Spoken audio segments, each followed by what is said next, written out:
Mesdames, Messieurs, chers compatriotes, toutes celles de ceux qui me font l'honneur de suivre les actions de SOS Cameroun Solidarité par ma voix, je vous dirai jamais assez merci pour ce que vous nous apportez au quotidien. Sans vous, nous ne sommes rien, nous ne serons jamais rien.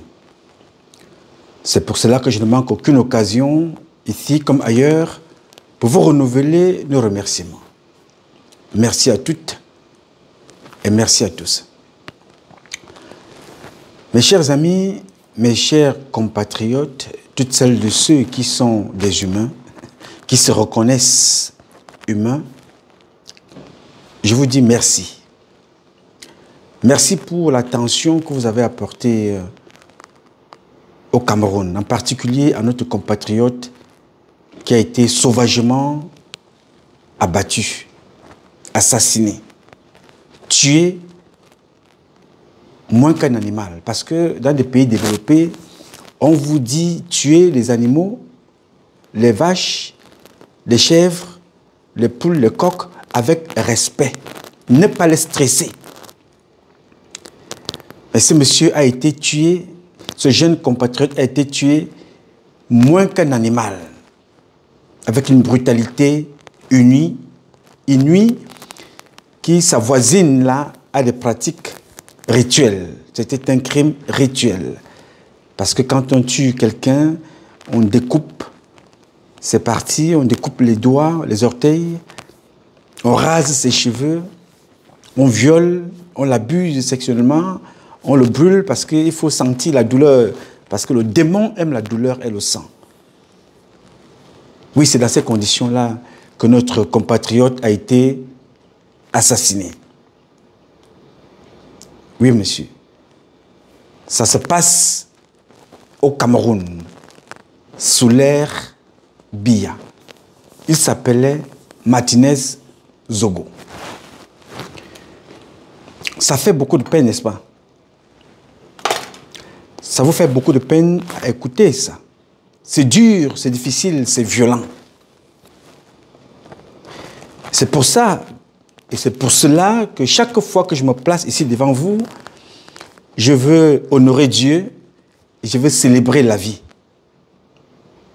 Pas chaque jour. Non. Pas chaque semaine. Pas chaque mois. Pas chaque fin d'année pour célébrer Noël, décembre, Nouvel An. Chaque minute qui passe, il faut célébrer la vie. Le diable a la montre. Dieu a le temps.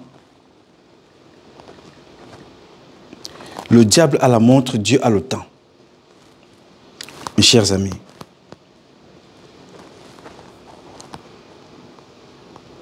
notre compatriote a été assassiné sauvagement, bêtement, comme un animal. Même pas comme un animal, comme lui-même le disait déjà, pour arrêter tout ce qu'il est en train de faire, il faut tout simplement l'assassiner. Le garçon que vous voyez là s'appelait Martinez Zogo. C'était un animateur radio, un journaliste bien connu. Dans sa radio, Amplifie FM. Il a été tué. Vous allez m'excuser, moi je vais revenir sur les images. Elles sont violentes, mais elles sont partout. Vous devez voir ces images-là. Oui, vous allez voir ces images. Il faut bien les voir, parce que c'est important que chacun de vous revoie ces images. Elles sont violentes, mais il faut bien les partager pour que chacun de vous comprenne. Voilà le corps de monsieur que vous venez de voir. Brûlé, ils ont coupé ses cheveux, ils ont découpé certaines de ses parties, c'est-à-dire les doigts. Voilà le corps de celui que vous venez de voir et que vous allez entendre bientôt. Martinez Zogo. a été sauvagement assassiné, moins qu'un animal, sans état d'âme, avec une brutalité inouïe. Oui, monsieur.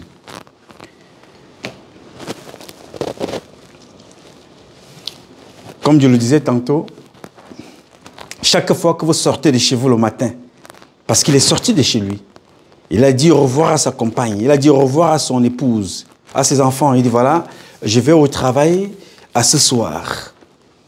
Il n'est jamais plus revenu. Vous êtes nombreux qui allaient sortir tout à l'heure pour aller bosser. Moi aussi, je vais prendre la route parce que j'échange avec vous après plusieurs jours d'observation, d'écoute, de méditation, de célébration de la vie. Dire merci à Dieu chaque fois que je sors d'ici et que je rentre. Je dis merci à Dieu parce que il n'y a que lui qui me protège. Plus de 3 décennies après, je suis toujours vivant. Dieu seul sait qu'ils ont tout essayé. Les tribunaux, les empoisonnements, tout ce que vous pouvez imaginer. Ce n'est pas parce que je suis très fort, mais c'est parce que Dieu dit non, pas celui-là. Et moi aussi, je ne leur donne pas l'occasion. Donc, chaque fois que tu sors de chez toi le matin, souviens-toi de ce garçon, Martinez Zogo, qui est sorti de chez lui en disant à son épouse, « Chérie, je vais travailler, je reviens. » Il n'est plus jamais revenu. Il n'est pas allé en guerre, pourtant il était en guerre. Il n'avait pas d'armes, pourtant il était en guerre. Il a été sauvagement assassiné. Est-ce qu'il est le premier? Non, monsieur. Il n'est pas le premier. C'est pour cela que je veux avoir ici une pensée profonde. Pour certains d'entre vous, vous ne le connaissez pas et vous ne le connaîtrez jamais. Parce qu'il est très difficile de retrouver ces photos quelque part. Et je demande d'ailleurs à ceux qui ont encore ce nom-là en mémoire de nous retrouver ces photos parce que ça va faire partie de l'histoire. Il faut nous retrouver les photos de ce nom que je vais prononcer là, ou bien de ces noms que je vais prononcer.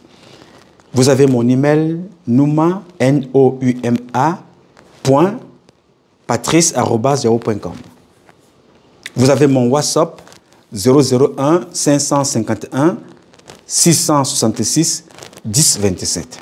Vous allez nous envoyer des photos de certaines personnes ici qu'on ne retrouve plus les photos, mais qui ont inauguré cette façon d'assassiner, cette barbarie au Cameroun, avec la famille. Je veux donc ici avoir une pensée pour Mpondo et sa famille, qui avait été tuée comme ça. Je ne sais pas si on avait retrouvé des assassins, mais l'histoire, certains de nos aînés et nos parents connaissent très bien cette histoire. Il s'appelait Mpondo. Allez poser la question à certains de vos parents, ils vont vous raconter cette histoire. Je vais avoir une pensée pour lui. Une pensée profonde pour Jules Koumkoum, tué, écrasé en route, parce qu'il disait la vérité alors que son président avait dit « Ce que je veux qu'on retienne de moi, c'est la démocratie ». Il est mort parce qu'il appliquait la première règle de la démocratie, l'expression libre. Il était journaliste. Il a été écrasé en route par les éléments de Edgar Alem Bengoro, qui lui-même aujourd'hui est en prison. Je veux avoir une pensée profonde pour Jean-Marie Benoît Mbala. C'était un homme d'église qui avait donné sa vie pour prêcher la bonne parole. Tué, le corps souillé, comme celui de Martinez Zogo. Lui, ils ont jeté dans l'eau. Enquête classée sans suite. Ça avait créé la même tristesse, l'émoi, dans tout le monde entier, au Cameroun, partout en Afrique. Tout le monde connaît ça, jusqu'au Vatican. Enquête classée sans suite. Je ne désespère pas. Je ne veux pas dire que je n'attends rien de l'enquête de celui-ci, mais je ne veux pas m'accrocher à ce que M. Biya fera quelque chose, l'enquête fera quelque chose. Non. L'enquête aura des résultats parce que les Camerounais se sont levés, se seront mobilisés. Parce que la diaspora se serait mobilisée pour mener à bien cette enquête. Et ils ont bien commencé d'ailleurs, parce que c'est la diaspora, les réseaux sociaux, les enquêteurs des réseaux sociaux qui sont en train de faire le travail. Je vais d'ailleurs saluer l'un des journalistes chevronnés dans ce domaine que nous connaissons, mon grand frère J. Rémy Ngonon, et les autres qui n'ont pas arrêté de vous éclairer, de nous éclairer. Des informations que nous recevons de par nos agences sur le terrain, nos correspondants sur le terrain. Je veux lui passer ici mon bonjour et beaucoup de courage, surtout beaucoup de prudence. Pour ceux qui ont compris, ça a commencé par lui, ils ont raté, parce qu'il fallait faire taire une des radios, peut-être passer par moi par la suite, et pour qu'ils organisent. Parce que si vous regardez très bien, le chemin est en train d'être dessiné. J.P. Rémy Ngonon a commencé avec sa voiture qui avait été sabotée, des menaces, le compte Facebook qui avait disparu, comme d'ailleurs celui de Boris Berthold, aujourd'hui qu'on ne connaît pas, quel est le vrai, il m'a d'ailleurs avoué lui-même que sa page Facebook qui ne porte pas, qui a le logo, le macaron bleu, ce n'est pas sa page Facebook, mais qui a toutes les articulations de son nom et de sa page. Il m'a fait comprendre que ce n'était pas sa page. Pour vous dire à quel point nous sommes là en train de naviguer avec des éléments très dangereux. Faites attention. Donc, je voudrais donc avoir une pensée ici pour Jean-Marie Benoît Mbala. Une pensée profonde pour Rose Amougou. Rose Amougou, c'était la fille d'Amougou Belinga, décédée aussi. Cette fille est décédée, elle a laissé des paroles que j'ai ici. Elle a laissé des paroles, elle a laissé des propos que je garde avec moi. Et vous allez comprendre pourquoi je garde ces propos avec moi. Parce que dans des audios que je vais vous faire écouter ici, Amougou Belinga lui-même dit, je vais vous faire écouter ça aujourd'hui, que son ami qu'il a adopté, c'est Laurent Esso. Et à travers Laurent Esso, il fait nommer certains présidents des tribunaux. Ça, il dit ça lui-même. Alors je me suis dit, si je publie en ce moment même les audios de cette fille, qui elle-même, avant sa mort, me les a confiés, la seule chose que j'avais fait, c'est de publier le récit. Et ses propos, Facebook, elle avait laissé en disant, je veux manger du sushi, je vais mourir. Le dernier plat que je veux manger, c'est les sushis. Elle a laissé, elle a fait un testament. Elle savait qu'elle allait mourir. Elle a dit beaucoup de choses. Quand vous écoutez ces audios, vous coulez les larmes. Vous avez mal au cœur. Une jeune fille qui voit la mort venir, elle sait qu'elle va mourir. Elle a laissé un testament. Je les ai ici. J'avais publié là-dessus depuis. Parce que cette histoire, j'en parle depuis très longtemps. Beaucoup sont venus me voir me disant, à force de parler de ce monsieur, c'est de l'acharnement. J'ai observé, j'ai regardé, j'ai souri, mais c'était un sourire moqueur. J'ai continué mon chemin. Dieu, qui vit dans le temps, qui porte d'ailleurs son vrai nom, le temps, qui est le véritable nom de Dieu, nous donne raison aujourd'hui. Vous allez comprendre le déroulé de cette publication et chacun pourra décider de la culpabilité des uns et des autres. Ici, nous ne sommes pas des juges. Nous sommes là pour exposer des faits et que chaque juge fasse son travail. Mais chacun son intime conviction. Je peux dire qu'Amougou Belinga était le criminel au vu de ce que j'ai. Je peux m'expliquer sérieusement au vu du passif de ce qui s'est passé avant. Et je peux le justifier, et je peux m'expliquer. Je veux également avoir donc une pensée pour cette jeune dame, Rose Amougou. J'ai ses photos, j'ai ses données, j'ai ses voices, j'ai ses écrits. Publier ça maintenant, ça ne servira à personne parce qu'il n'y aura jamais d'enquête à leur niveau. Mais je sais qu'aussi longtemps que Dieu nous donnera la vie, cette fille connaîtra justice. Elle se rappellera qu'elle a parlé avec moi. J'ai échangé avec elle. Et je lui ai donné ma parole, que je me battrai de toutes mes forces aussi longtemps que Dieu me donnera la vie pour qu'elle ait justice un jour. Je garde ça précieusement. Comme d'ailleurs j'ai donné ma parole à la femme de Mbargombois. Je lui ai dit, grande sœur, va Et repose en paix si jamais Dieu t'appelle. Je ferai ma part. Aussi longtemps que Dieu me donnera la vie, tu connaîtras justice. Ce n'est pas moi qui te juge. Tu m'as demandé pardon. Tu as dit, mon petit frère, je ne t'avais pas écouté.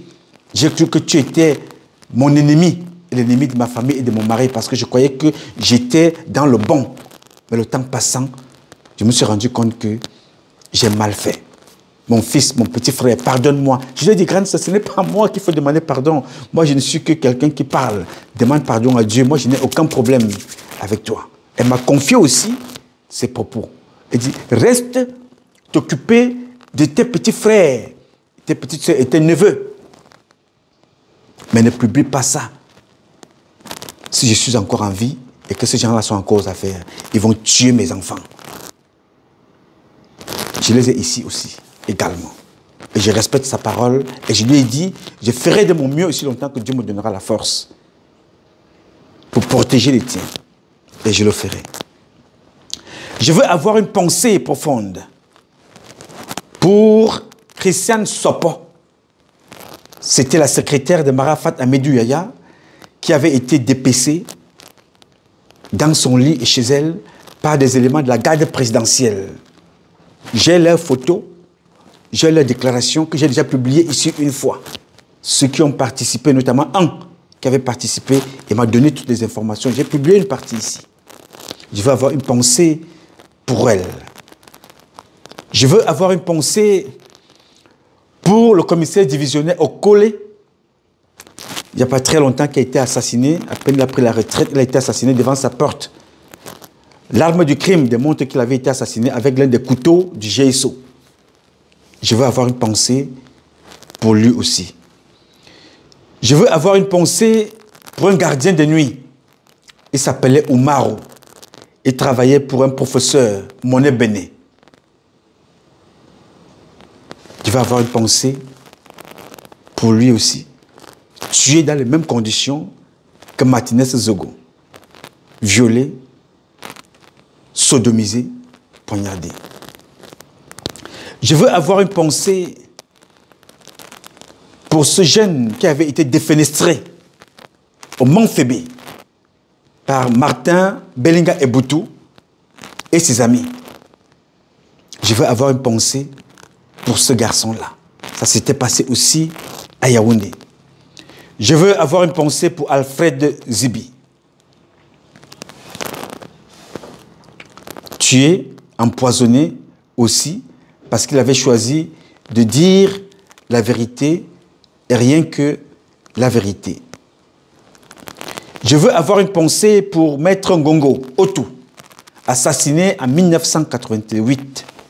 Je veux avoir une pensée pour Joseph Mbassi, assassiné la même année. Je veux également avoir une pensée pour Monseigneur Plumet, assassiné en 1991. Je veux, mes chers compatriotes, mesdames, messieurs, avoir une pensée pour les sœurs de Djoum, assassinées en 1992. Je veux avoir une pensée pour le père Engelbert Veng, assassiné en 1995. Je veux avoir une pensée profonde pour ce compatriote qui a été aussi assassiné juste après Martinez Zogo,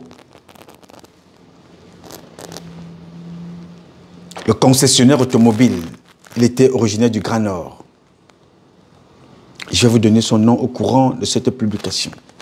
Je vais avoir une pensée pour lui et mes condoléances à toute la famille. Martinez Zogo a été assassiné en 2023. Un assassinat de trop qui vient mettre à nu les pratiques de satanisme pratiquées à la tête de notre République.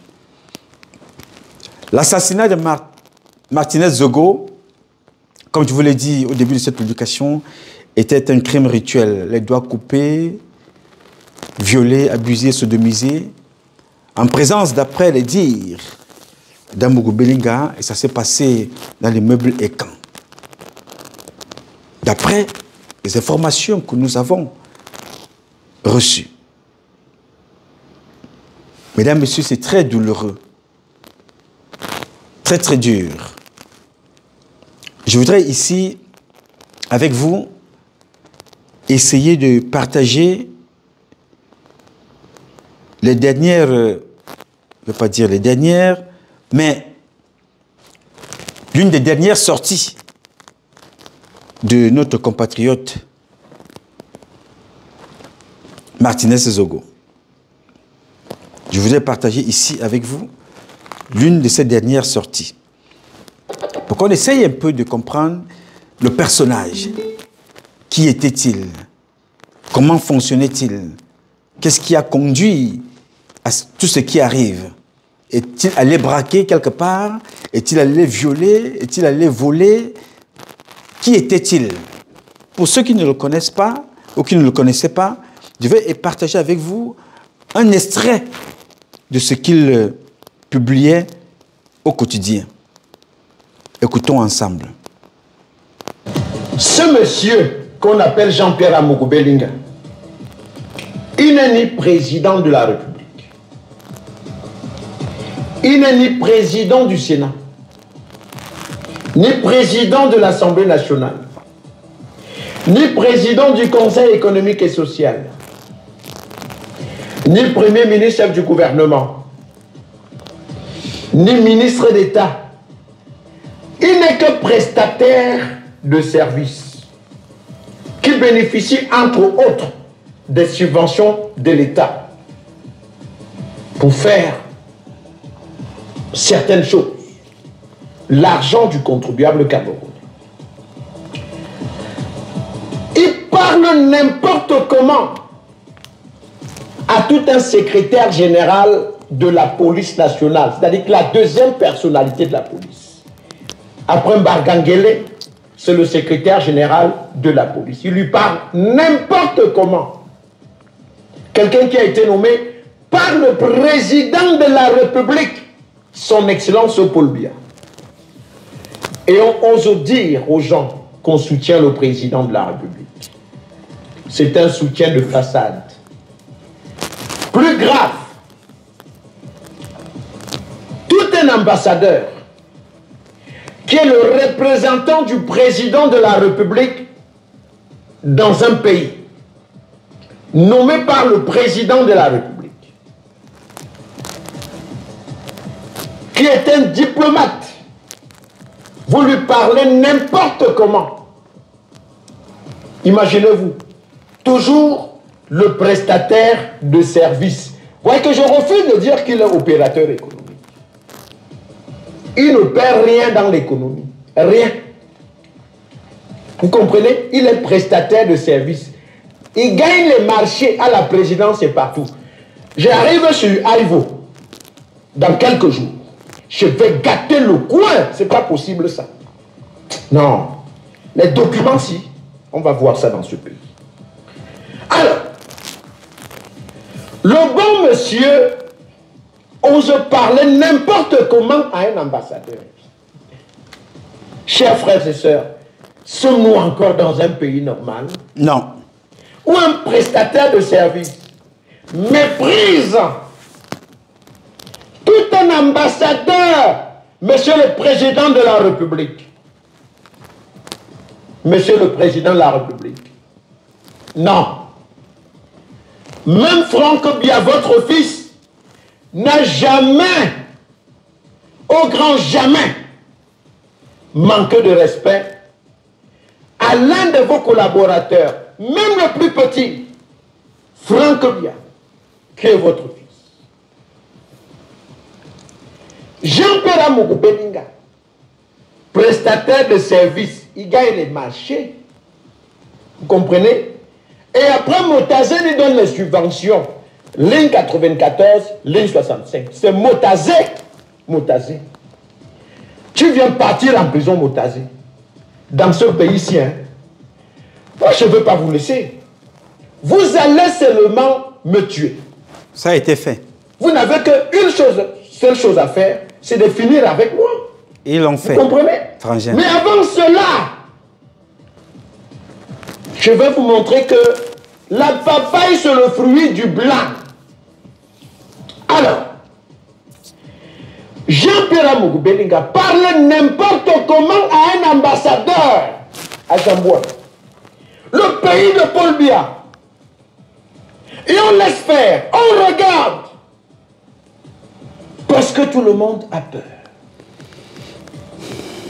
Les chefs, les affamés chefs traditionnels, mendiants, partent de chez eux avec les feuilles de bananier. Ils vont habiller Amougou Belinga avec et font de lui un zomblant. À compter de ce jour, M. Jean-Pierre Amougou Belinga, aussi que fait zomblant. Sinon, on nous zomblant, me bimoukou, me bimignac, me bimoukamat. Voilà la vérité. Écoutez comment un prestataire de service peut parler à un ambassadeur, représentant du chef de l'État dans un pays. Écoutez un peu, vous allez me dire. Bonjour. Oui, bonjour, monsieur l'ambassadeur. Bonjour, monsieur le président. Mais qu'est-ce qui se passe? Je suis venu 2 fois en Centrafrique, là. Je n'ai pas pu vous voir. Qu'est-ce qui se passe? Oh, monsieur l'ambassadeur, ne me dites pas ça, je ne suis pas content. Comment je vous donne la dernière fois, j'ai été chopé, ni la nuit, car je vous assure. Mais comment? Je ne vous vois pas à Vision 4 tous les jours? Je ne vous vois pas à Vision 4 à chaque cérémonie? Et alors, Vision 4, c'est pour qui?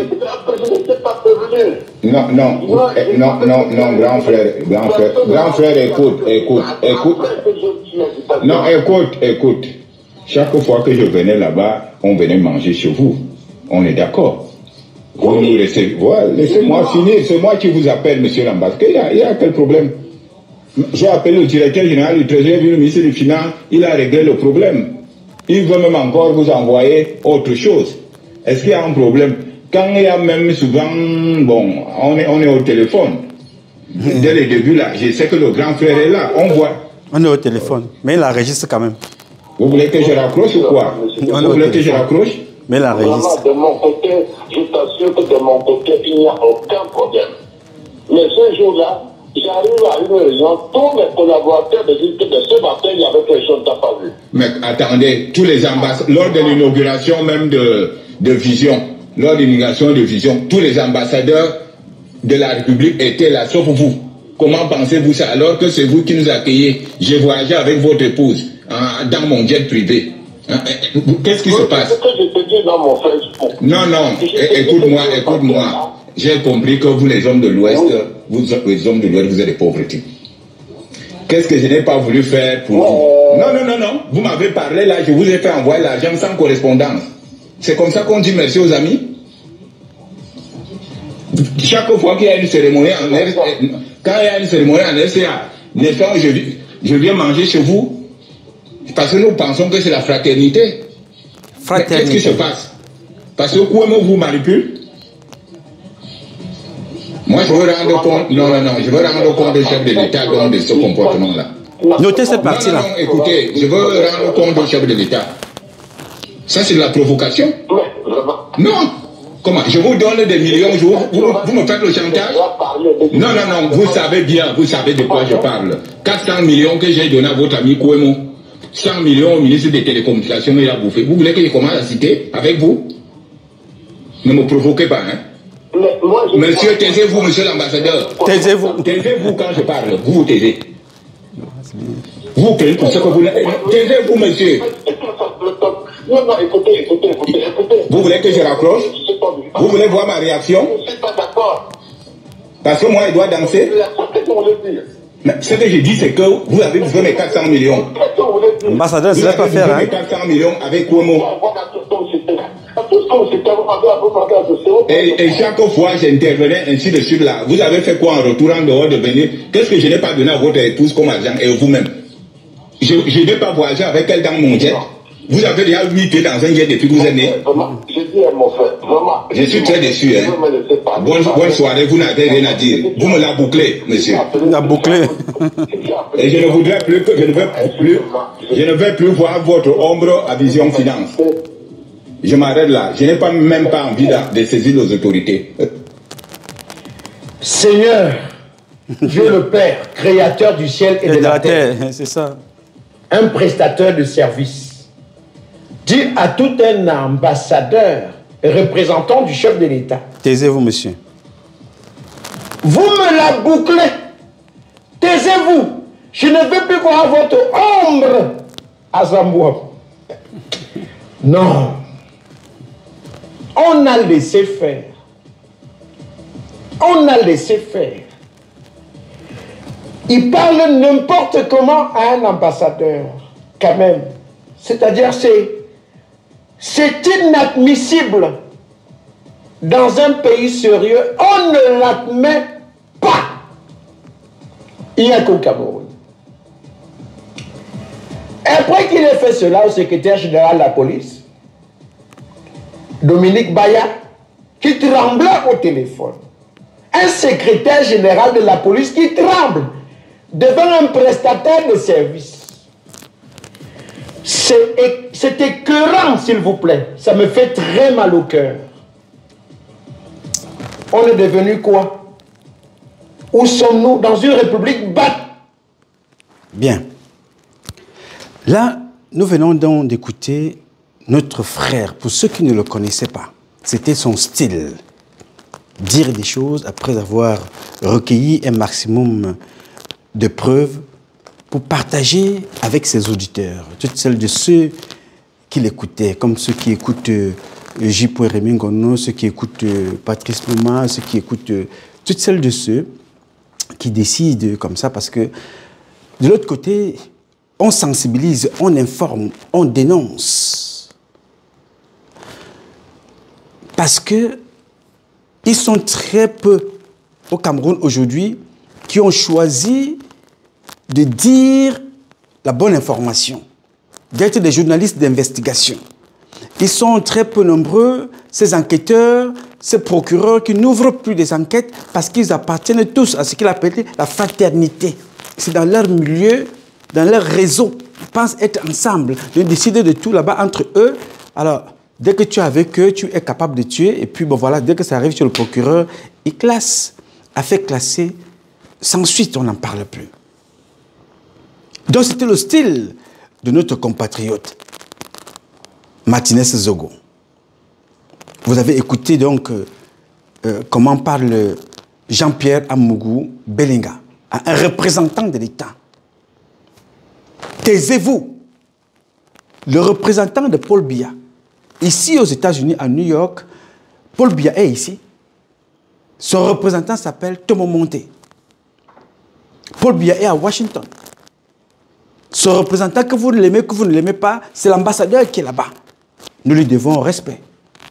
Oui, monsieur. Moi, je les déteste tous. Je n'attends rien d'eux. Mais je dois les respecter. Je dois parler avec respect. Ce sont des autorités. Et même quand j'allais manifester là-bas, j'y vais, j'ai fini de nettoyer. Je vous ai dit dans les publications, je ne veux pas avoir une confrontation avec un ambassadeur. Je fuis. Il n'est pas le premier. J'ai eu les mêmes problèmes comme ça en France avec Mbela Mbela. Je fuis, je pars. J'ai fini de travailler et puis moi je m'en vais.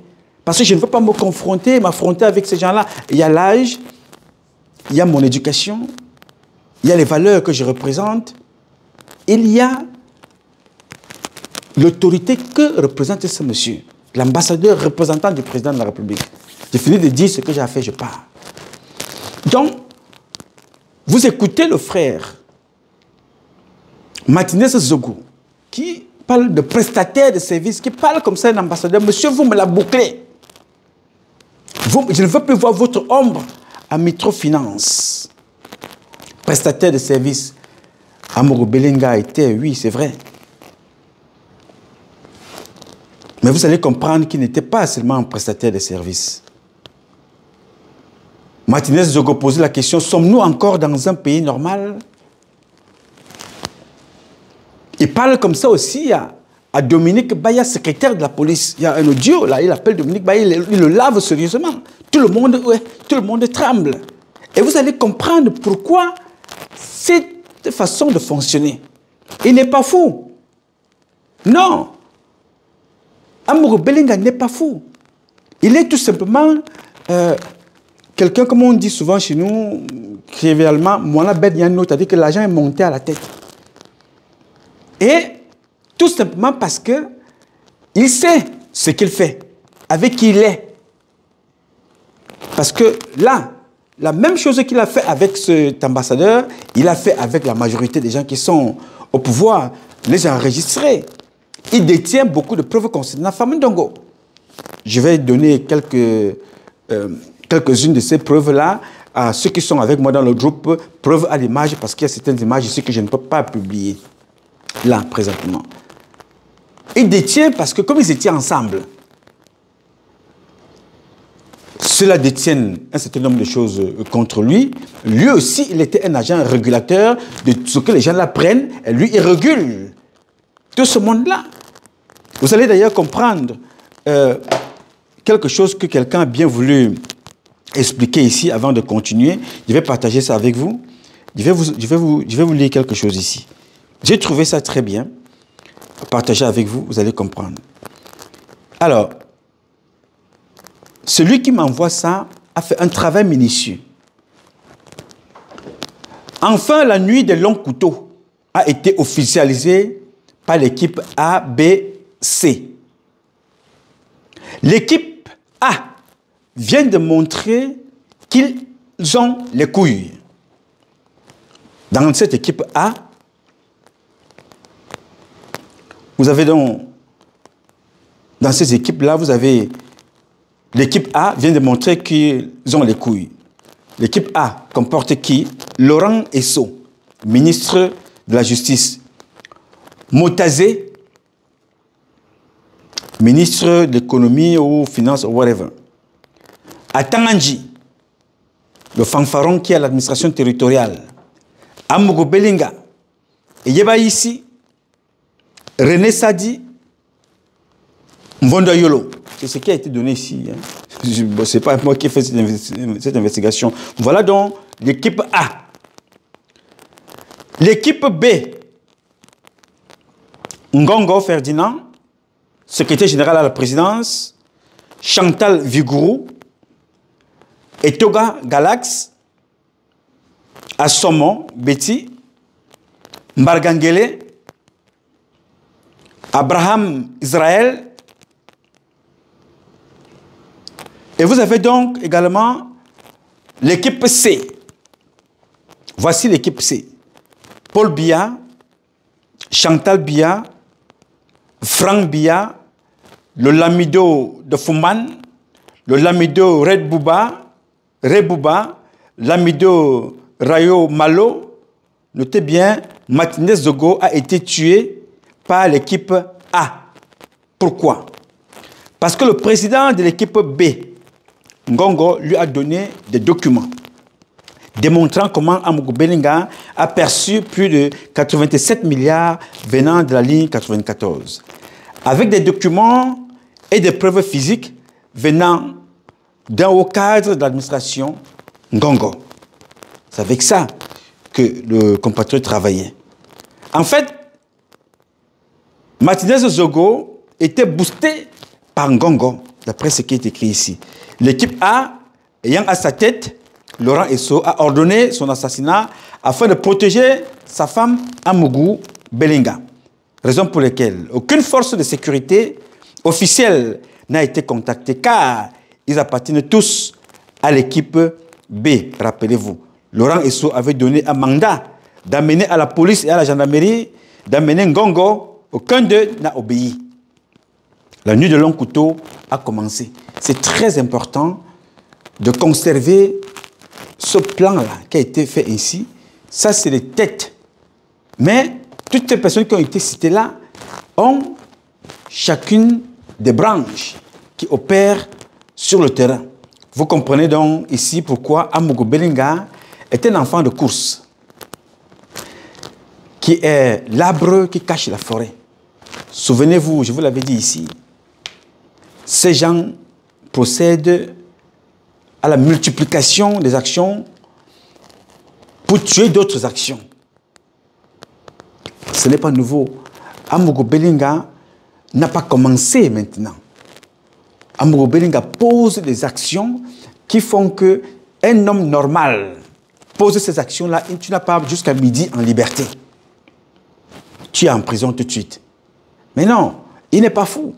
Il pose des actions parce qu'il sait qu'il détient tout ce monde-là, il les contrôle. Souvenez-vous qu'Amogo Belinga est venu lui-même vous dire ici que Mbargangele est allé braquer chez Obiangema. Vous connaissez qui est Mbargangele? C'est le patron des patrons de la police. Et vous croyez que si un individu s'assoit au quartier, se lève, vient vous faire comprendre que Mbargangele, voici ce qu'il a fait là-bas de l'autre côté. Pendant au moins une bonne quinzaine de minutes, à la télévision. Ce monsieur-là, avant la deuxième, troisième minute, on te localise et on te prend ce qu'il est encore en prison jusqu'aujourd'hui. Mais Amogo Belinga l'a fait. Pourquoi Amogo Belinga l'a fait? Vous allez le comprendre à la suite ici. Et vous comprendrez que ce monsieur-là, il n'est qu'un instrument qui finira par être assassiné comme ils ont fait avec Mbenga. Parce que celui qui a tué l'officier Mbenga, si vous suivez l'actualité, je ne veux pas y recommencer, c'était un gars de service de renseignement qui avait été tué par Maxime Eko et Ngongo est aussi accusé dans cette affaire. Mais l'officier qui a tué Mbenga, dès qu'il a tué Mbenga, lui aussi il a été tué pour effacer la chaîne de responsabilité en cas d'une enquête. Donc, Amogo Belinga, avec ce qu'il fait là, il sera aussi éliminé parce qu'à un certain moment, il ne supporte pas la pression. Vous allez comprendre pourquoi il ne supporte pas la pression. À la suite de cette publication, je vais vous faire écouter d'autres audios et vous allez comprendre pourquoi il a peur de la pression. Et il commence à parler. Il devient volubile, il bavarde, il dit des choses, il ne se contrôle plus. Et on récupère. Les femmes de ces gens-là récupèrent, vont donner à leur mari. Ça se retrouve donc dehors. Donc, d'un côté, il tient les autres par les bonbons, les autres tiennent aussi par les bonbons, mais la différence, c'est que les autres ont le pouvoir. Et je vous avais déjà dit ça ici. Alors, ces gens procèdent à la multiplication des actions pour tuer d'autres actions. Mais Amogo Belinga, comme je disais tantôt, est l'arbre qui cache la forêt. Derrière Amogo Belinga, il y a une section d'assaut que je viens de vous lire là. Les Vonda Yolo, les Lipo Moutazé, les Laurent Issou, tout ce monde-là sont derrière lui. Après, chaque fois qu'il pose un acte, qu'un dossier comme ça sort, que ça vienne du fisc, que ça vienne de la présidence, que ça vienne de la presse, automatiquement, il faut tuer ça très vite. Il faut créer donc un événement. Vous vous souvenez de tous les événements qui se sont passés à la CAN. Personne n'en parle plus de la CAN. N'est-ce pas? Les événements de la CAN avec Samuel Eto'o-Fils et avec tout ce que vous pouvez imaginer, notre jeune gardien de but, tout ce qui s'est passé là-bas, les partouzes, les femmes, la catastrophe de la CAN, on n'en parle plus. Il faut trouver un moyen pour effacer tout ça, pour ne plus parler de l'argent qui a été prêté à Samuel Eto'o-Fils, qui devait être remboursé à la fin du mois de décembre, pour éviter tous ces tracas-là. On n'en parle plus. Il faut créer quelque chose de très très rapidement. Parce que ces gens qu'on utilise là, qui ont des noms, comme Eto'o, comme Amogo Belinga, il n'a pas autant d'argent que vous le croyez. Il régule l'argent des autres. C'est-à-dire que là où il est là pour réguler l'argent des autres. Amogo Belinga n'a pas autant d'argent que nous pensons, mais seulement dans la marge de pouvoir et de confiance qui lui est donnée, il en abuse. Et pour poser donc un acte comme celui qu'il a posé, ce n'est pas... Tout le monde ne prend pas une telle responsabilité. C'est que ce gars avec une bombe avec lui, qui servait un clan, un groupe, elle explose, elle fait exploser beaucoup de personnes. Donc, éliminer ce monsieur, la responsabilité revient, comme nous le pensons tous, à Amogo Belinga, mais il a rendu un service à toutes les personnes qui appartiennent à un clan, à un groupe, à une équipe, à un réseau. En tuant donc ce garçon qui a été assassiné. Donc, l'action de tuer, manœuvrer, il n'est pas seul à prendre une telle responsabilité. Elle a été prise un peu plus loin et lui, il avait la responsabilité de l'exécuter. La CAN est passée avec les événements de Samuel Eto'o et le reste. Vous avez vu l'augmentation de la vie chère. Ça commence à parler, tout est cher. L'eau, le courant, l'électricité, la bouffe, l'huile, le poisson, la viande, tout devient cher, le riz, tout c'est cher. N'est-ce pas? On constate que les Camerounais sont en train, là, de Ça commence à parler, ça peut exploser à tout moment. Il faut créer quelque chose tout de suite qui va tuer cette ambiance-là. Parce que les Camerounais, quand ils commencent à être sous pression, les mamans au marché, ça parle. Dans les taxis, ça bavade. Dans les radios, on se pose des questions. La diaspora se réveille. Les militaires parlent, ainsi de suite. Donc, ça monte une certaine tension. Il faut tuer cette tension-là tout de suite. Il faut créer quelque chose. De l'autre côté, la radio met la pression. Comment peut-on demander au peuple de faire des sacrifices, serrer la ceinture, couper les manches, retrousser les manches, on diminue les salaires, on augmente les prix. Pendant qu'ils font ça, mais il y a des individus qui s'empiffrent. La ligne 94, la ligne 65, on nous endette, c'est les mêmes personnes qui mangent, c'est les mêmes personnes qui consomment. Mais on demande au petit peuple ici, là, de serrer les ceintures. Qu'est-ce qu'il faut faire quand le peuple commence à penser tout de suite? Il faut créer quelque chose. On sort, on fait fuiter les documents de McGill, quelque chose de ce genre-là. Et là, en ce moment-là, c'est le ministre des Sports qui rentre en jeu. Des documents qui sortent, il écrit quelque chose, il se recontredit après, McGill revient, on trouve des trucs que vous ne comprenez pas la tête. Il sort une bombe qui explose, on commence à se poser la question, mais le stade de Lembe a déjà pris combien? Ça revient tout de suite. On passe à côté. Les médias ne parlent plus de la vie chère. On parle de cette lettre-là.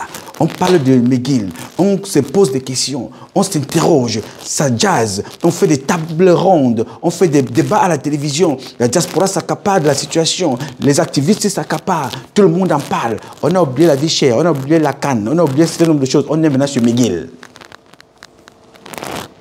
Yes. Après McGill, on vous parle d'un des vœux. Le président doit recevoir des personnes. Il faut que certaines personnes achètent les tickets. Ça gagne encore l'ambiance. On est dans des médias. Il faut publier. Il faut commenter la position de Paul Biya, qu'il a salué, qu'il a serré la main. Il est resté debout pendant longtemps. Il n'est pas tombé. Il ne s'est pas assis. On commente. On commente. On commente. Quand ça passe, on sort d'autre chose. Vous allez avoir quelqu'un d'autre qui va arriver après les vœux. On vous parle maintenant de Ben Modo. Ben Modo est notre bandit de la pire espèce qui sort aussi sa communication. On prend aussi, ça fait les débats. On en parle. Pendant ce temps, il y a un gars qui ne lâche pas le morceau, qui s'appelle Martinez Zogo. Lui continue à leur dire, il ne faut pas nous distraire. Il y a un problème ici. Le ligne 94, le ligne 65, le Tela Bouffé, Ambourou Belinga, tous les responsables sont là. Ils déposent, ils parlent. Ils veulent nous distraire, lui aussi met le marteau. Je peux aimer qu'on nous mette de l'autre côté, nous m'enfonce de l'autre côté, et ainsi de suite. On est là parce qu'ils veulent nous distraire à autre chose. Oui, monsieur. Après, comme le diable demande toujours beaucoup, il fallait poser un acte plus fort pour faire taire tout ce que je vous dis là. Beaucoup d'autres choses que je ne peux pas ici citer parce qu'il y a tellement de choses à distraire. Enlèvement. Ils enlèvent donc un Camerounais, Martinez Zogo, devant une gendarmerie et l'assassinent. Le garde, le corps, le torture, parce que ça va avec des crimes rituels. Pour ceux qui sont un peu éclairés, cette façon de fonctionner ne date pas d'aujourd'hui. C'est dans l'histoire des siècles sataniques. La torture, ceux qui abusent des enfants, violent les enfants, c'est-à-dire qu'ils sont dans la logique des satanistes. C'est ce qui est arrivé. Ils l'ont manœuvré comme ça pendant toute la nuit jusqu'au matin, jusqu'au moment où ils ont décidé d'aller jeter le corps. Pendant que nous sommes en train de pleurer, notre compatriote, j'ai fait des vidéos ici, en interpellant les membres du gouvernement. Personne ne bouge. Parce que c'est un réseau. Avant la mort officielle, connue, le corps retrouvé, j'ai fait plusieurs vidéos ici. J'ai interpellé les autorités en général. J'ai interpellé les autorités de sa région, c'est-à-dire du centre. J'ai interpellé les autorités de la République parce qu'ils étaient républicains, c'était citoyens. Personne n'a bougé. L'enquête prend la sanction maintenant parce que les internautes se sont réveillés et font leurs enquêtes avec les caméras télévisées, ils recoupent. On remonte alors. Pendant que nous sommes donc en train de pleurer, Martinez Zogo, il y a un événement qui vous a échappé un peu. Oui, monsieur. Il y a un événement qui est venu. Ils ont envoyé quelqu'un pour tenter de venir vous distraire. Ils ont envoyé rapidement quelqu'un. Vous allez voir cette personne-là qui a tenté de venir vous distraire. Mais les internautes ont tenu bon. Il s'est effacé et il est venu s'excuser. Voilà ce mouvement-là.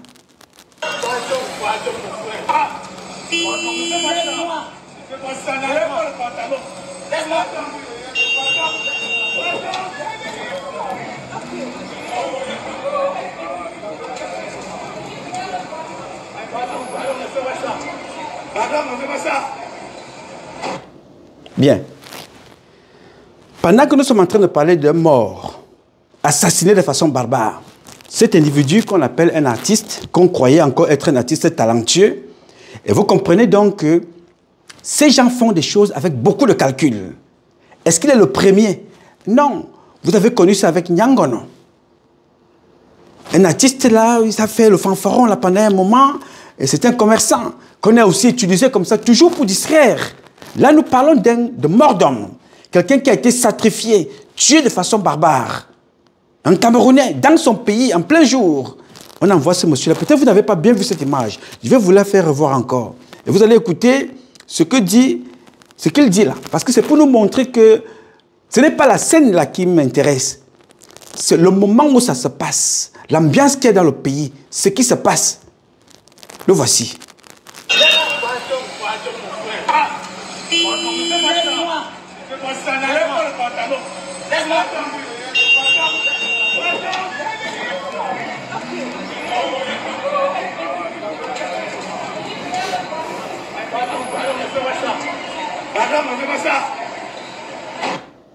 Bien. Je vais vous demander de garder cette vidéo. Tout ce que nous posons comme acte nous rattrapera le moment venu, dans pas longtemps. Tout ce que vous voyez là, chaque acte que nous posons, même moi qui vous parle ici, là, je vais répondre devant le peuple camerounais.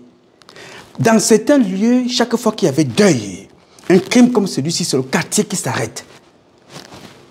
Cet animateur, ce monsieur qui fait cette vidéo, est un bêtis. D'après ce que j'apprends, il est du centre en tout cas. Son frère est couché mort. Il vient donc s'excuser parce que les internautes ont tenu bon. Il a commencé à recevoir des insultes. Il dit vraiment, excusez-moi, ça sort de l'un de mes clips.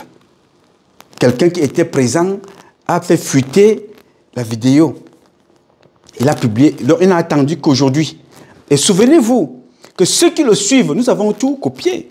Il a commencé à écrire pour manipuler des personnes sur sa page Facebook. J'ai l'impression qu'il m'arrivera quelque chose de malheur. On a prélevé tout ça, on a gardé. Parce que chaque acte que vous posez avec le démon, vous allez le comptabiliser plus tard. Parce que vous pouvez vous associer aujourd'hui aux gens pour manipuler l'opinion camerounaise, pour manipuler le Camerounais, vous allez le payer, tôt ou tard. Alors, ça rentre dans le cadre de la manipulation. Après, vous avez donc les médias internationaux. Les médias nationaux et internationaux, que je veux ici remercier pour s'être accaparés de cette situation. Vraiment, la plupart des médias en Chine, arabes, américains, français, africains, en ont fait quelque chose de cette affaire, leur affaire. J'ai vu, je vois deux catégories de personnes solidaires comme ça. Il y a les bentekiners camerounais et les journalistes à l'échelle internationale. Ça frappait les esprits. Je vous parle là parce que dans quelques heures, moi-même je quitte ici suite à un appel parce que je dois aller aussi à une convocation du côté de Washington DC, passant par Virginie, pour le même cas. Je n'ai pas prévu voyager aujourd'hui, c'est arrivé. Je dois partir. Parce que ça a tellement capté le monde qu'on se pose la question, mais qu'est-ce qui se passe? Mais ce que ces gens ne savent pas, c'est que nous partons avec une liste que je viens de dire tout à l'heure. Je rends hommage, mes condoléances à, une pensée profonde à, parce que la liste est longue comme le bras. Ça n'a pas commencé avec Martinez Zogo. Je vais ici, là, vous présenter, lire avec vous la présentation d'un média que vous connaissez très bien. Vous allez écouter ce que dit ce média par rapport à cette affaire, qui a bien voulu, vraiment, j'ai beaucoup apprécié ce qu'ils ont fait. Ils ont essayé de synthétiser l'affaire pour échanger avec vous. Je veux que chacun de vous observe ce qui se passe ici. C'est ici, à 15 km au nord de Yaoundé, que le corps de Martinez Zogo a été retrouvé dimanche. Animateur vedette au Cameroun, il était porté disparu depuis le 17 janvier. Reporters sans frontières l'assure, témoignage à l'appui. Le journaliste a été enlevé aux alentours de 20 h devant une gendarmerie en périphérie de la capitale, ce que la police ne confirme pas pour l'instant. Consterné, le syndicat national des journalistes dénonce un assassinat odieux et appelle tous ceux qui travaillent dans les médias camerounais à se vêtir de noir mercredi. Il est inadmissible qu'on enlève quelqu'un devant une gendarmerie et qu'on fasse 5 jours sans le retrouver et qu'on le retrouve mort 5 jours après. Ça veut dire que, connaissant la vivacité de nos forces de l'ordre et de sécurité, Directeur d'une radio privée, Martinez Zogo était connu pour son franc-parler. Dans son émission Embouteillage diffusée du lundi au vendredi, il abordait fréquemment des affaires de corruption et n'hésitait pas à nommer à l'antenne les personnalités concernées. Accusé de diffamation, il avait notamment été détenu préventivement 2 mois en 2020. Faire toute la lumière sur la mort de Martinez Zogo, c'est ce que demande l'opposition politique, mais aussi Reporters sans frontières au Cameroun, pays classé par RSF 118e sur 180 en termes de liberté de la presse. Et on reste à Yaoundé, retrouver Marcel Amokou. Bonjour Marcel, la mort de Martinez Zogo suscite beaucoup de réactions sur place. Ah oui, Julien, une annonce, ou plutôt un assassinat, puisque, vous l'avez dit, son corps a été retrouvé ce dimanche sur un terrain vague à la périphérie de Yaoundé, portant des traces d'importants sévices corporels, ce qui laisse penser qu'il aurait été torturé avant d'être tué. Cette découverte a donc provoqué une véritable onde de choc à travers tout le pays, et pas seulement dans les milieux de la presse. C'est toute l'opinion publique camerounaise qui est sous le choc. Le syndicat national des journalistes du Cameroun a publié un communiqué dans lequel il condamne cet acte qualifié de barbare et demande aux autorités camerounaises de protéger les journalistes et de tout mettre en œuvre pour retrouver les auteurs de cet assassinat. Le SNJC qui annonce également une manifestation ce mercredi dans tous les organes de presse camerounais. Même son de cloche du côté de la Fédération des éditeurs de presse cette fois-ci, qui projetait d'ailleurs un mouvement à la radio Amplitude FM ce matin, radio où officier Martinez Zogo, et qui est actuellement même en conclave avec le ministre de la Communication, qui lui aussi a réagi en indiquant qu'une enquête avait été ouverte pour retrouver et traduire en justice les auteurs de ce crime. Les réactions d'indignation se sont également multipliées au sein de la classe politique camerounaise et des ONG locales de défense des droits de l'homme. Je rappelle que Martinez Zogo, connu pour ses dénonciations des actes de détournement de fonds et de corruption par certains pontes du régime, dans son émission à forte audience Embouteillage, avait été enlevé mardi dernier par des hommes non identifiés et conduit vers une destination inconnue. Ces dernières semaines, ces dénonciations visaient notamment Jean-Pierre Amourou Belinga, un sulfureux homme d'affaires qui aurait perçu d'énormes sommes d'argent du trésor public camerounais pour des marchés soupçonnés d'être fictifs. L'assassinat de Martinez Zogo a donc créé une véritable psychose chez les journalistes camerounais, avec une question lancinante: à qui le tour? Très bien. Merci, à qui le tour? Comme je vous ai écrit sur ma page book, au suivant. Ça, ce sont les journalistes d'une télévision française, France 24, que nous saluons et nous remercions également pour ces images. Nous espérons qu'ils ne vont pas nous bloquer la vidéo parce qu'on a utilisé leur, comme le font certains médias.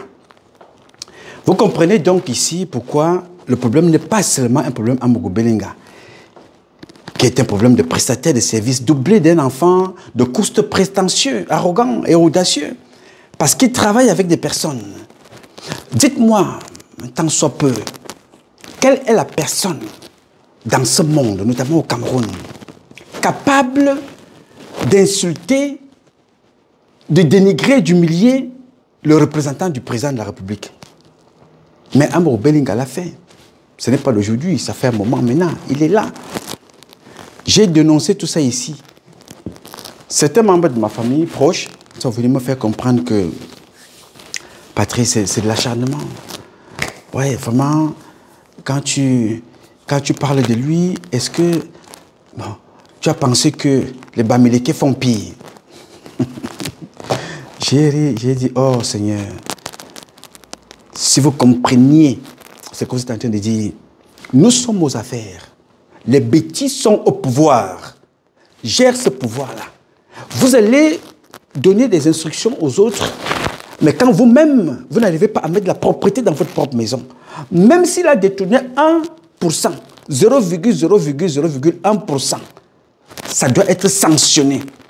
Un enfant qui vole un seul grain de riz doit être sanctionné pour qu'il n'en vole pas un sac, un bœuf. Donc si vous ne pouvez pas sanctionner celui qui détourne ici, parce que vous êtes dans la logique de que bon, voilà, il a volé 2%, 15%, 10%, mais les Bamileke, les anglophones, les nordistes ont volé 80%. On est là donc dans une république des voleurs, donc il faut évaluer en termes de pourcentage du vol. Non, monsieur, je ne suis pas d'accord avec vous. Je ne suis pas d'accord avec vous. J'ai eu ce dialogue-là avec mes parents au Cameroun, qui sont aux affaires. Parce que, rassurez-vous, toutes ces personnes-là, je parle avec elles. Des agents de renseignement, de la police, de la gendarmerie. Je dis non. Ce n'est pas comme ça que vous allez aider Biya.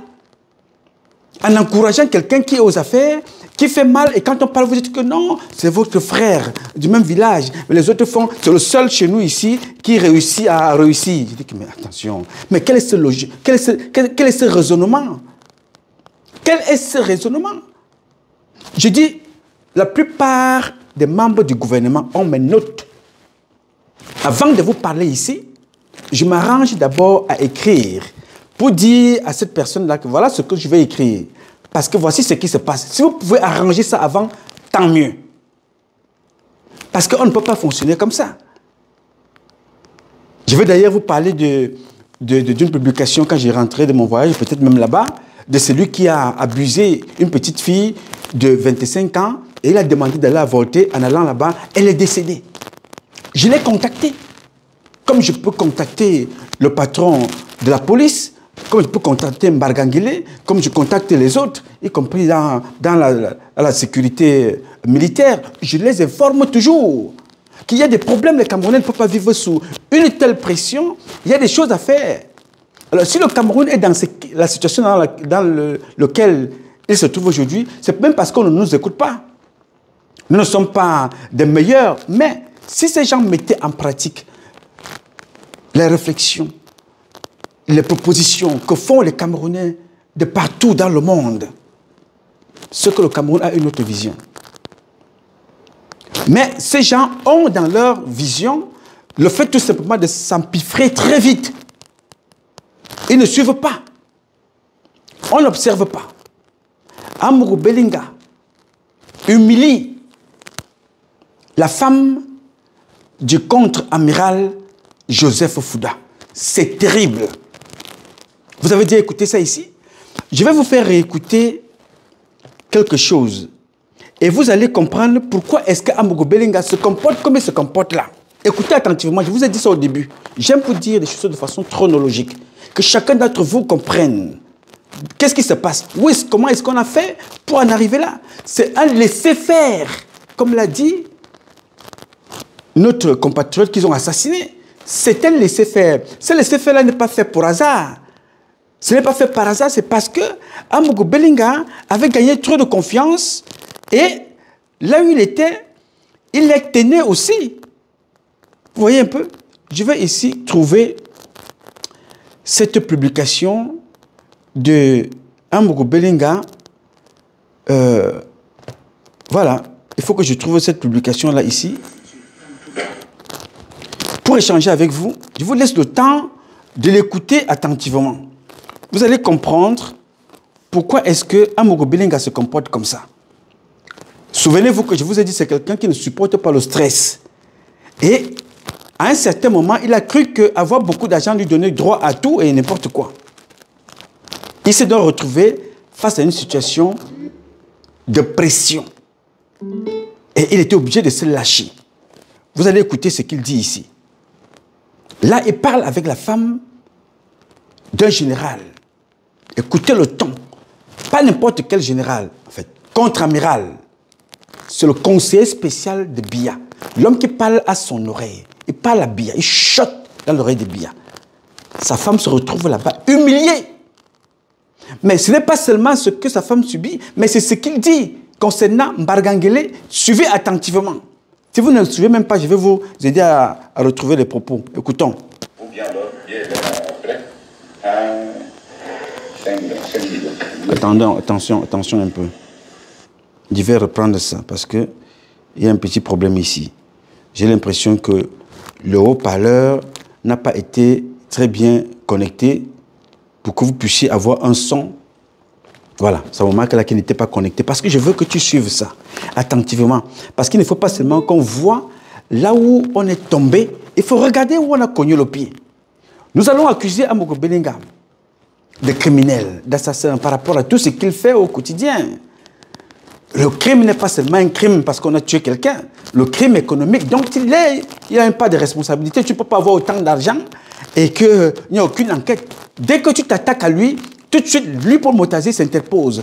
Laurent, il se sort les griffes. Même si c'est le patron des impôts au Cameroun, Mopa, tout de suite, il est sur ses gardes. Tout le monde est pour lui. Dès que tu t'attaques, tout de suite, tu vois, il a la garde qui s'entoure, qui se met autour de lui. C'est-à-dire, vous allez voir lui pour Motazi qui va tout de suite écrire une longue lettre pour remettre le directeur des impôts à sa place. Laurent est sur l'autre côté qui va sortir. Et vous allez voir ceux qui sont dans les réseaux sociaux vont commencer à vous dire que non, c'est un acharnement. Le patron des impôts qui recouvre ces impôts, les lambda des réseaux sociaux, ceux qui n'ont rien à manger en Afrique et tout ça, ça c'est là pour dire non, ce monsieur-là, c'est un acharnement parce qu'on lui demande de payer les impôts. Vous allez donc comprendre le pourquoi du comportement de Amogo Belinga. Suivez attentivement ce qu'il dit ici. Il est courroucé d'ailleurs. Il le dit avec beaucoup de force. Écoutez attentivement ce qu'il dit.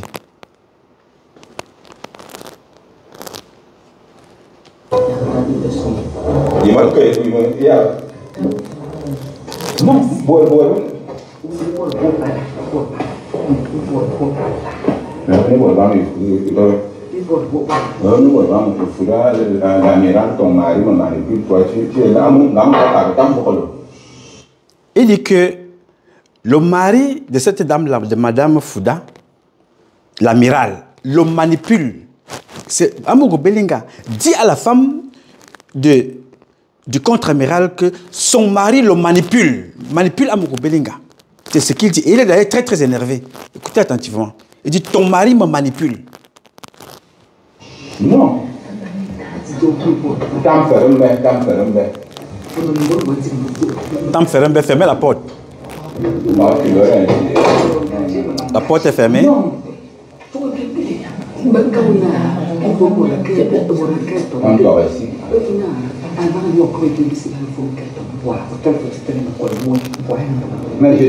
La femme de l'amiral Fouda lui dit, avant de parler donc de tout ça, soigne-toi d'abord, il faut que tu sois en santé avant de parler de tout ce que tu as envie de parler. Parce que quand vous allez écouter ça, le titre de cette publication sur YouTube, c'est « Les hommes-lois menacent le contre-amiral Fouda ». Vous allez taper ça, vous allez trouver cette vidéo-là, cet audio, vous allez écouter ça. Chaque fois qu'il veut parler, la femme de Fouda lui dit « Chut !»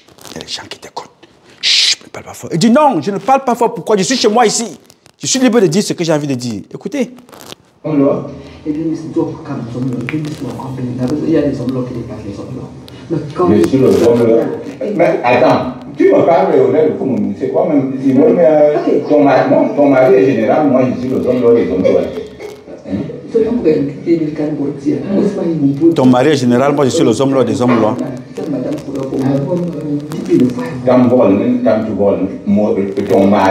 Ton mari envoie prendre les militaires. Je suis un parent chef. Vous savez, mais je suis chez moi, je parle comme je veux, je m'en pour l'instant. Il était gardé par les militaires. Il dit que son mari a envoyé récupérer, enlever les militaires. Je t'ai dit, d'abord, Madame Fouda, je t'ai dit, Madame Alima,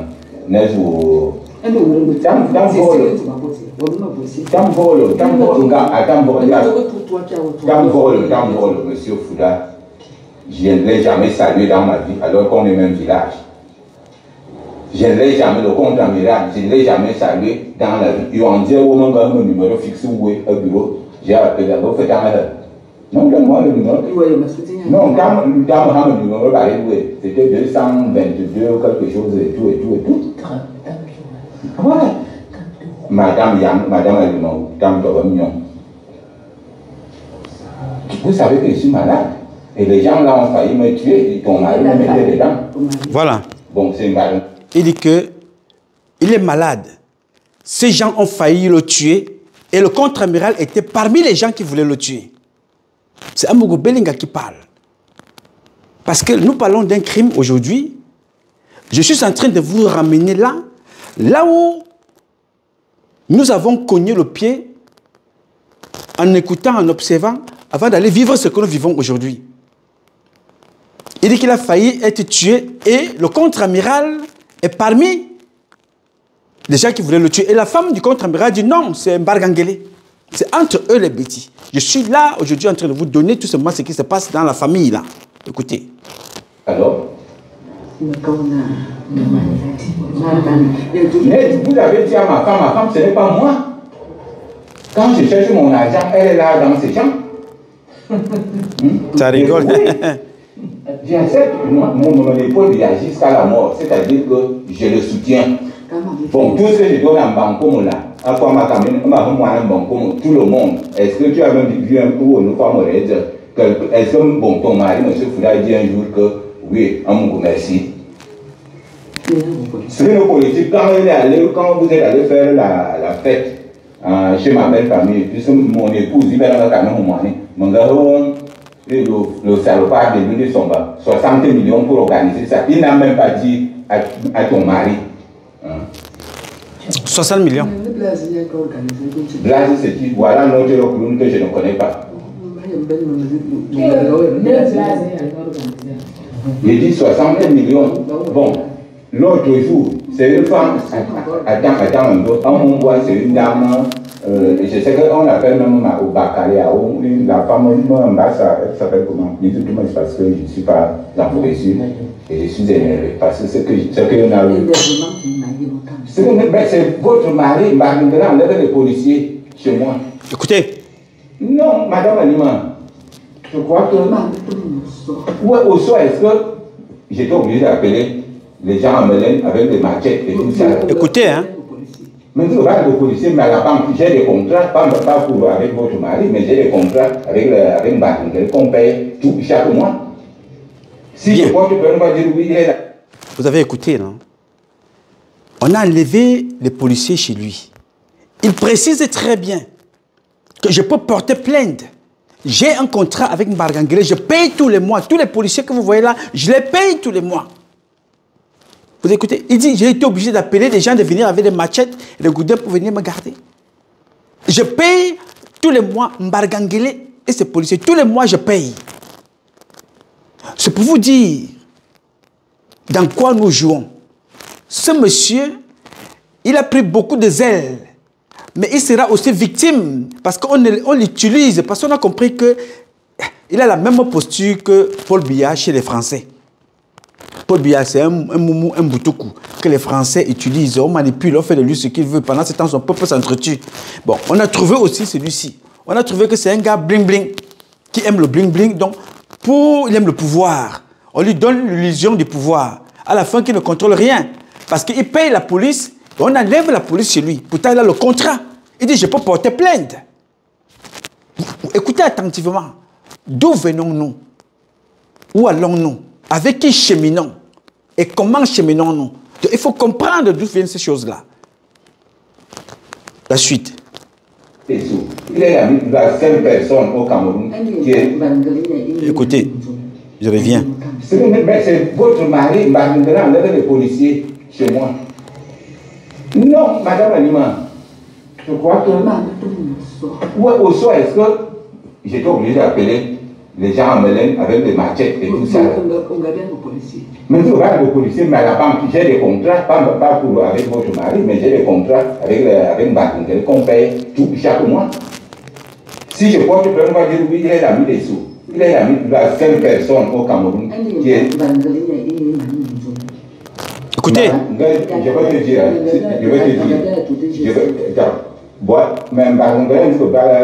Mais c'est le complice de ton mari. Attends, je vais te dire quelque chose. J'ai même décidé, depuis le manque à moi de ne partir, sinon j'en ai tout.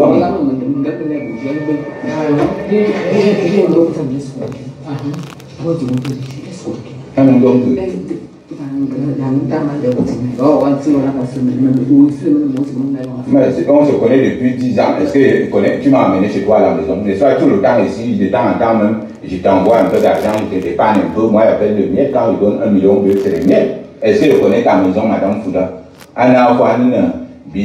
Même village. Non, je pose une question pertinente. Aujourd'hui, c'est à Fouda, il donne l'argent, il envoie l'argent pour célébrer les choses dans le village, puisqu'ils sont du même village.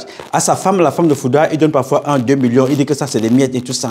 Vous comprenez le lien. Il ne parle qu'argent. Il a dit, vous venez seulement ici quand c'est pour me faire dépenser de l'argent. Écoutons. Aujourd'hui, c'est quel jour? Un homme local d'âge. Attends, Madame Alima, un homme le 8 quoi? 8 juillet. Voilà, aujourd'hui le 8 juillet. Quand tu y en as, Madame. Mais pourquoi vous me sollicitez seulement pour donner l'argent? À campagne, à ma coupe de picot, à ma beauté, à ma beauté, tout ce que je donne là, je le fais pour le chef de l'État. Pourquoi vous me sollicitez toujours pour donner de l'argent? J'achète des voitures, j'achète des pick-up, je donne l'argent, 60 millions par-ci, 2 millions par-là, 15 millions par-ci. Et même là, sur place, il va encore sortir de l'argent pour donner à ces maboyas-là qui n'ont même pas de... C'est-à-dire, d'un ridicule pas possible. Écoutons.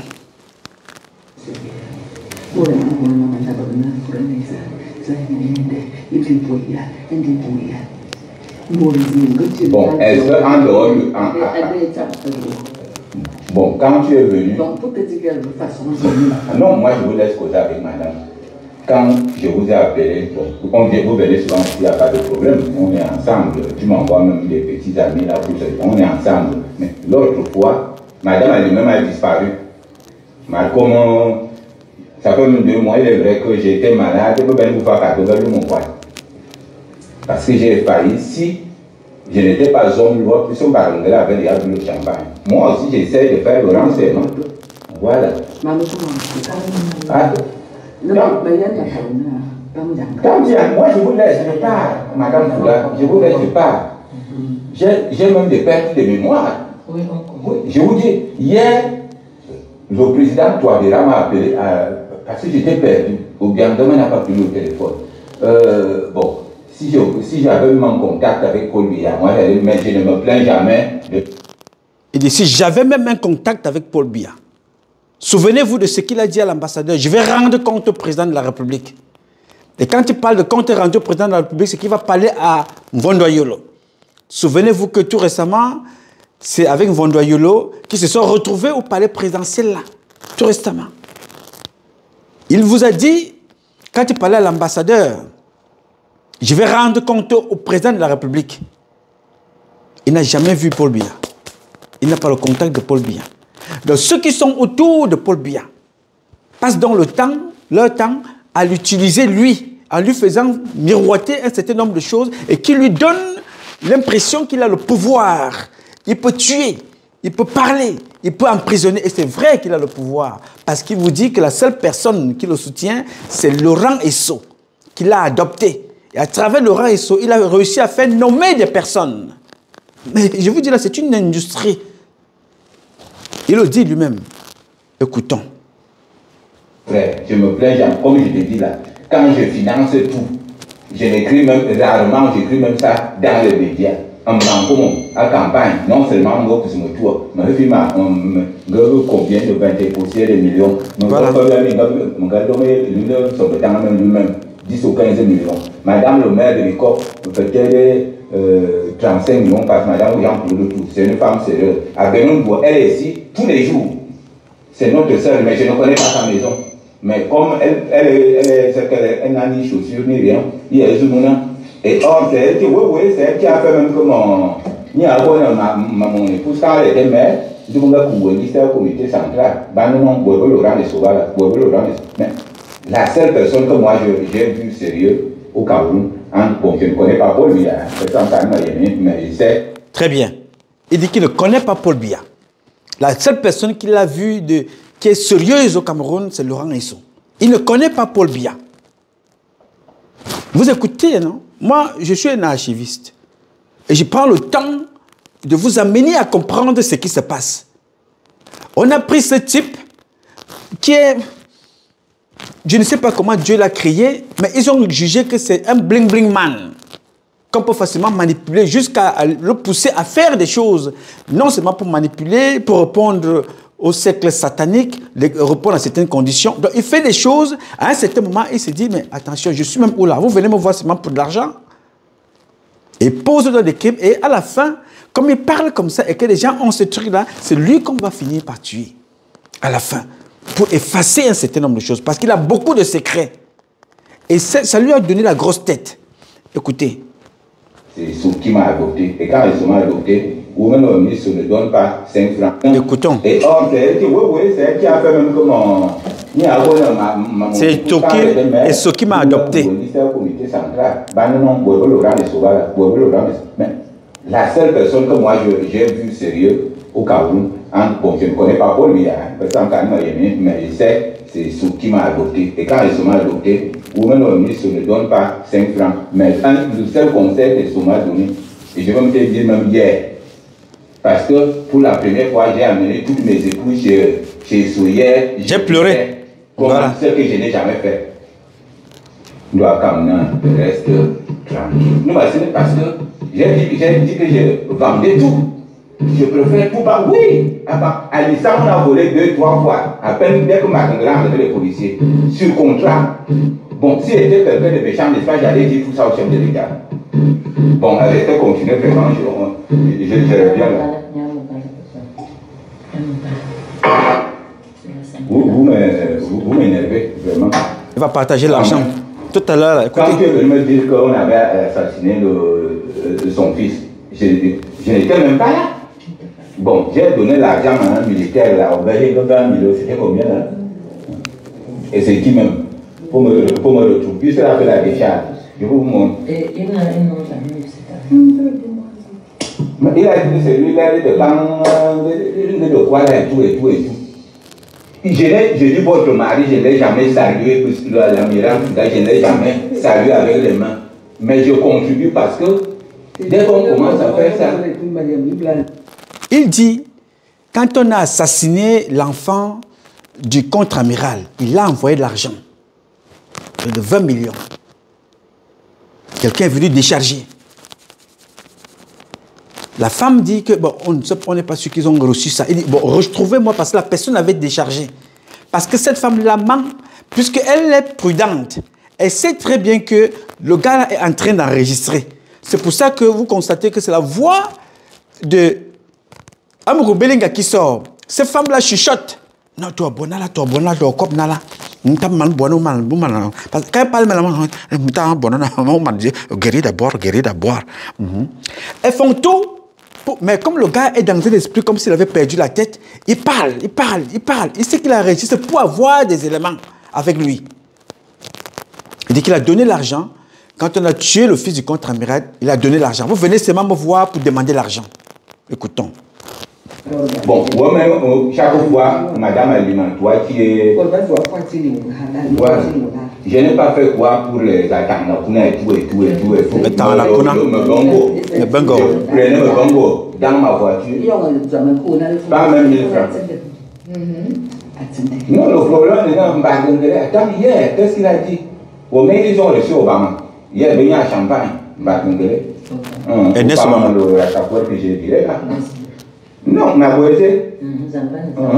Maman, tu te donnes. Moi, j'ai dit, je laisse tomber. C'est un enfant que j'ai élevé. Il est arrivé nu-pied. D'abord, je le fais à tout le monde. Les 600 millions que j'ai donnés au Vobelinga. 600 millions. Ma grand-mère.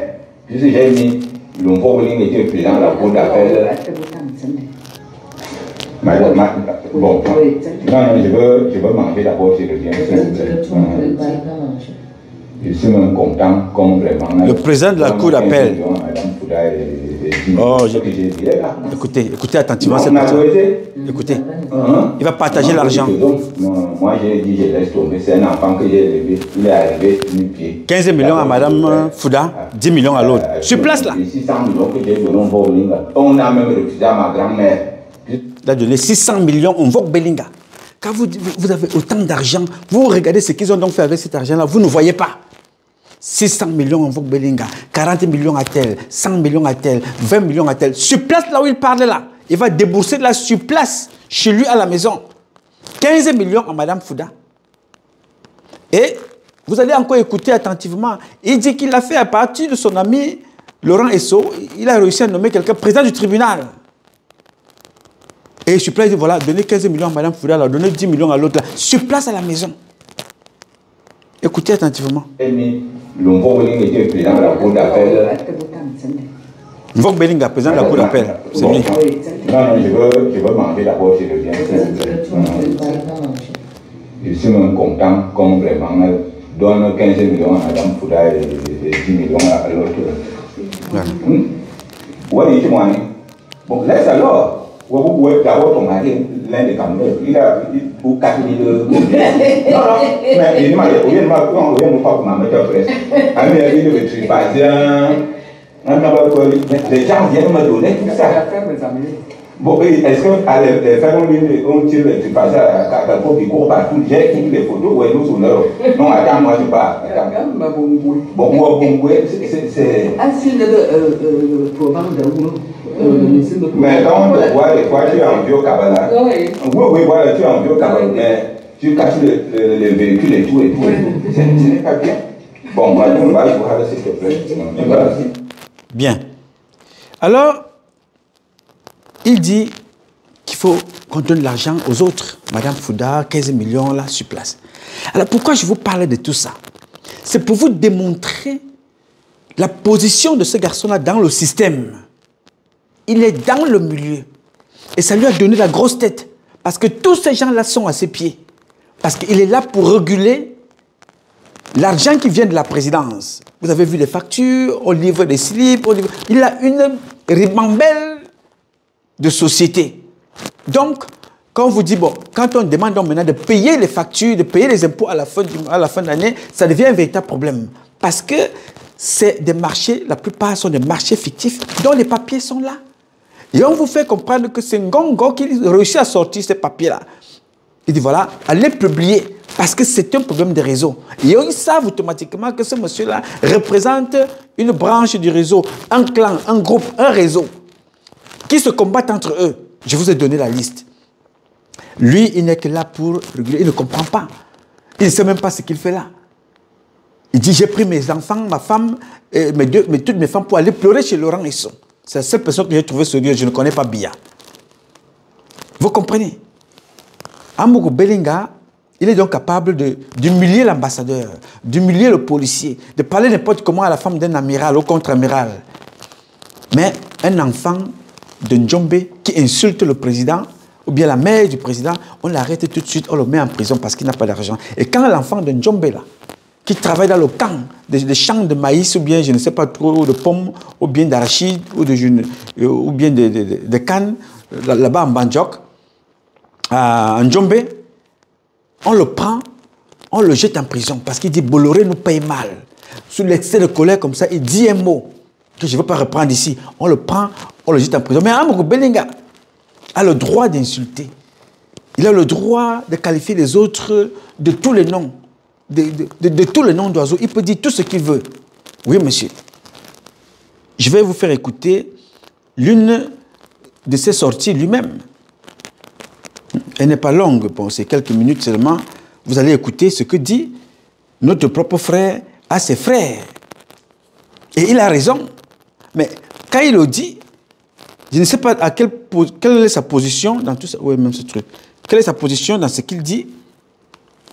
Vous allez comprendre. La vidéo a été un peu longue, mais il fallait qu'elle soit comme ça pour que chacun de vous comprenne ce qui se passe.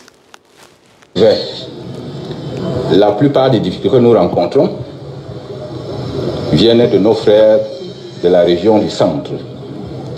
L'homme bêtier foncièrement paresseux, malhonnête, sournois et cynique, méchant. Certains ont profité, bien entendu, des pouvoirs régaliens de la première institution du pays. Je parle là du chef de l'État. Un décret a été signé lundi et mardi. On devient le plus grand militant, on devient l'homme le plus intelligent. Il s'agit d'un avertissement que je lance à ceux qui sont en train de me jeter les pots de banane. J'ai tous les moyens. J'ai 4 télévisions, 2 radios, et je vous annonce d'ailleurs qu'une autre opération est en gestation. En d'autres termes, j'ai décidé au sein de l'ISAM, l'Institut supérieur des sciences et des arts et métiers, de construire une bibliothèque dédiée au président Paul Biya à 500 millions de francs. Cette opération va commencer dans les plus brefs délais. Et quand je dis quelque chose, je fais. Quand je fais, je dis. Nous sommes là pour accompagner le chef de l'État. Il a eu un mandat de 7 ans, éventuellement renouvelable. Comme quelqu'un me disait, le président a juste posé le stylo à côté, mais l'encre n'est pas finie. Je demande donc à ces petits roitelets, je crois qu'être à côté du chef de l'État, ils freineront mon élan. Ils sont avisés. Si je sens encore la moindre provocation, je laisserai ma casquette de patriarche, parce qu'il s'agit de patriarche, je suis patriarche, des hommes lois, et je demanderai à mes journalistes de faire leur travail, et tout leur travail, et personne n'oserait m'accuser de fratricide. Bien. Alors vous comprenez donc que voilà quelqu'un qui rêve. Un homme normal ne parlerait pas comme ça. Il dit, je vais mettre de côté ma casquette. Je demanderai à mes journalistes. Mais vous l'avez entendu tout à l'heure pleurer qu'on a enlevé les policiers chez lui. Il était obligé d'appeler des gens avec des machettes. Il est en train de naviguer avec des tueurs. Et lui-même, il se retrouve aujourd'hui, il a cru qu'il avait beaucoup de pouvoir. Et demain, ce pouvoir-là lui sera enlevé. Il va être tué ou il va être jeté en prison. Parce qu'il a cru à l'illusion. Il a affaire à des gens qui sont des requins, qu'eux, ils savent ce qu'ils recherchent, ce qu'ils veulent. Mais lui, on a décidé de le prendre pour devenir quelqu'un qu'on exploite, qu'on utilise. Parce qu'on a compris qu'il aime le pouvoir, il aime la talakou. Vous voyez les femmes arriver chez lui, comme ça, 2 temps, 2 mouvements. Ils sortent 25 millions. En moins de quelques minutes, il dit voilà, donnez 15 millions à tel, donnez 15 à tel, donnez 600 millions à tel endroit. Et lui, il pense qu'il a beaucoup de pouvoir. Et on l'observe, on regarde.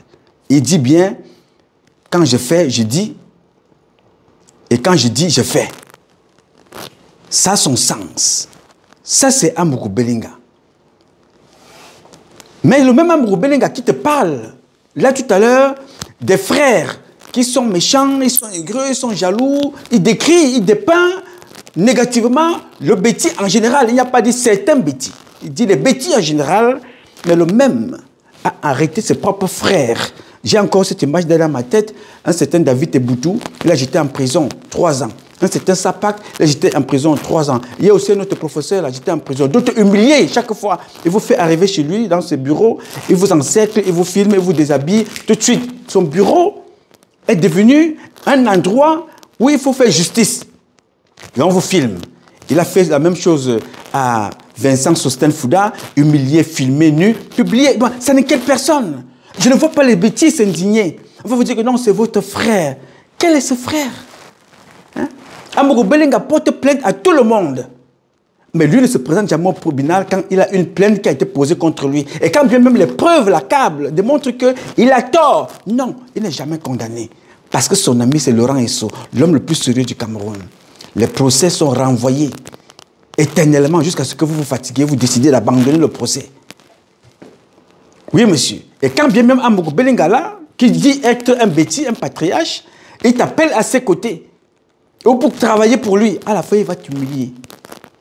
Comme il a fait, vous avez vu avec Ernest Obama, Jean-Jacques Zé, et tous les autres. Voilà un type qui fait la promotion du bêtis. Quelle est la fierté d'avoir un frère bêtis qui humilie et détruit ses frères? Il y a une fille, Madeleine Mvoutou, qui a écrit quelque chose que j'ai aimé et je voulais partager avec vous avant de clôturer cette publication. Tout du moins, la stopper pour ce soir. Voici ce que disait Madeleine Mvoutou. Ça m'a pris 10 ans pour apprendre ces leçons. Si tu es l'ami d'un assassin, un jour, tu seras sa victime. Écoute bien. Ça m'a pris 10 ans pour apprendre ces leçons. Si tu es l'ami d'un assassin, un jour, tu seras sa victime. Si quelqu'un te donne à manger, un jour, il achètera ta conscience. Une façon de dire qu'on n'accepte pas les offrandes de tout le monde. Si tu aimes humilier, tu mourras dans l'humiliation. Si tu aimes humilier, tu mourras dans l'humiliation. Le diable se nourrit de sang, surtout du sang de ceux qui le côtoient. Je reprends cette partie-là. Le diable se nourrit de sang, surtout du sang de ceux qui le côtoient. Choisissez bien vos combats et vos fréquentations. Je disais que ce sont ceux qui nous connaissent bien qui nous tuent. Je disais que ce sont ceux qui nous connaissent bien qui nous tuent. Raison pour laquelle certains bêtis, ça c'est moi qui parle, certains bêtis au Cameroun ne condamnent pas les crimes d'Amougou Belinga parce qu'ils ont reçu un peu d'argent au Cameroun, 10 000. Même si quelqu'un te donne 10 millions de francs, comme il a fait avec Madame Fouda et l'autre, et tu vas cautionner qu'il ait tué quelqu'un.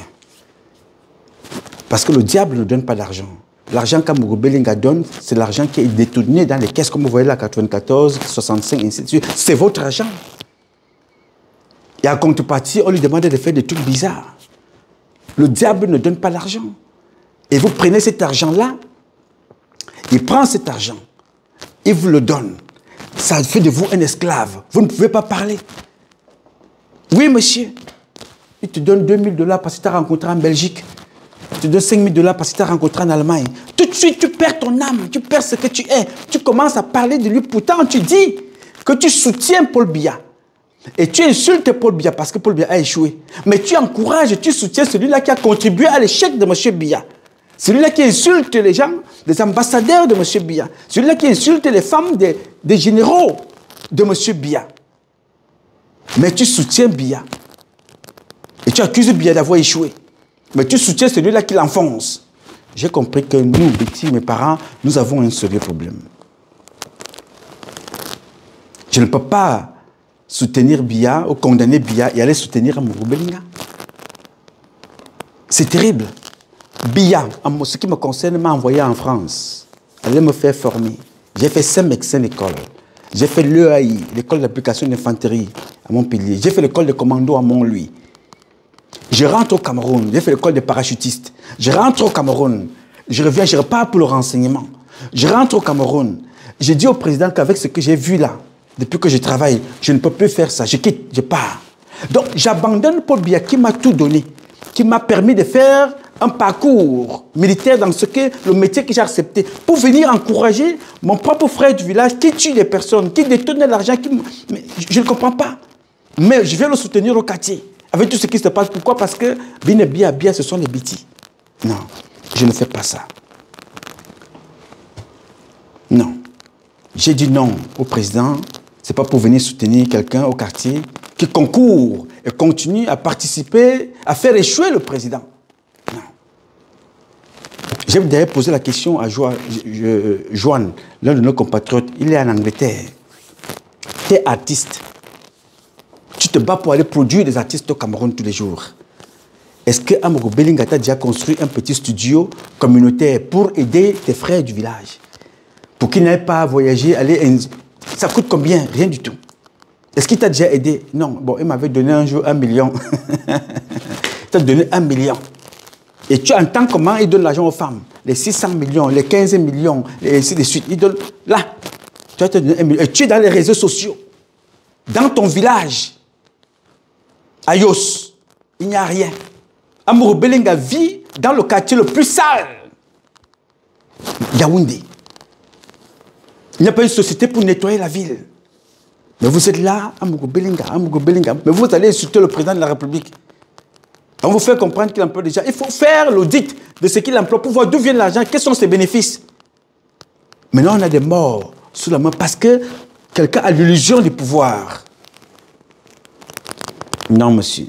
Revenons à l'assassinat de notre compatriote Martinez Zogo, mort assassiné. Le concessionnaire ici, que je vais rendre hommage et présenter mes condoléances à sa famille, s'appelle Badjo Ousmane. Celui-là qui louait le véhicule. Il a refusé, d'après les informations que nous avons, il a refusé puisque quand la voiture lui a été retournée, il y a le sang qui a été dans la voiture. On a demandé qu'il faut nettoyer cette voiture et pour cela il faut prendre 15 millions. Il a refusé. Il a aussi été assassiné. Le concessionnaire automobile.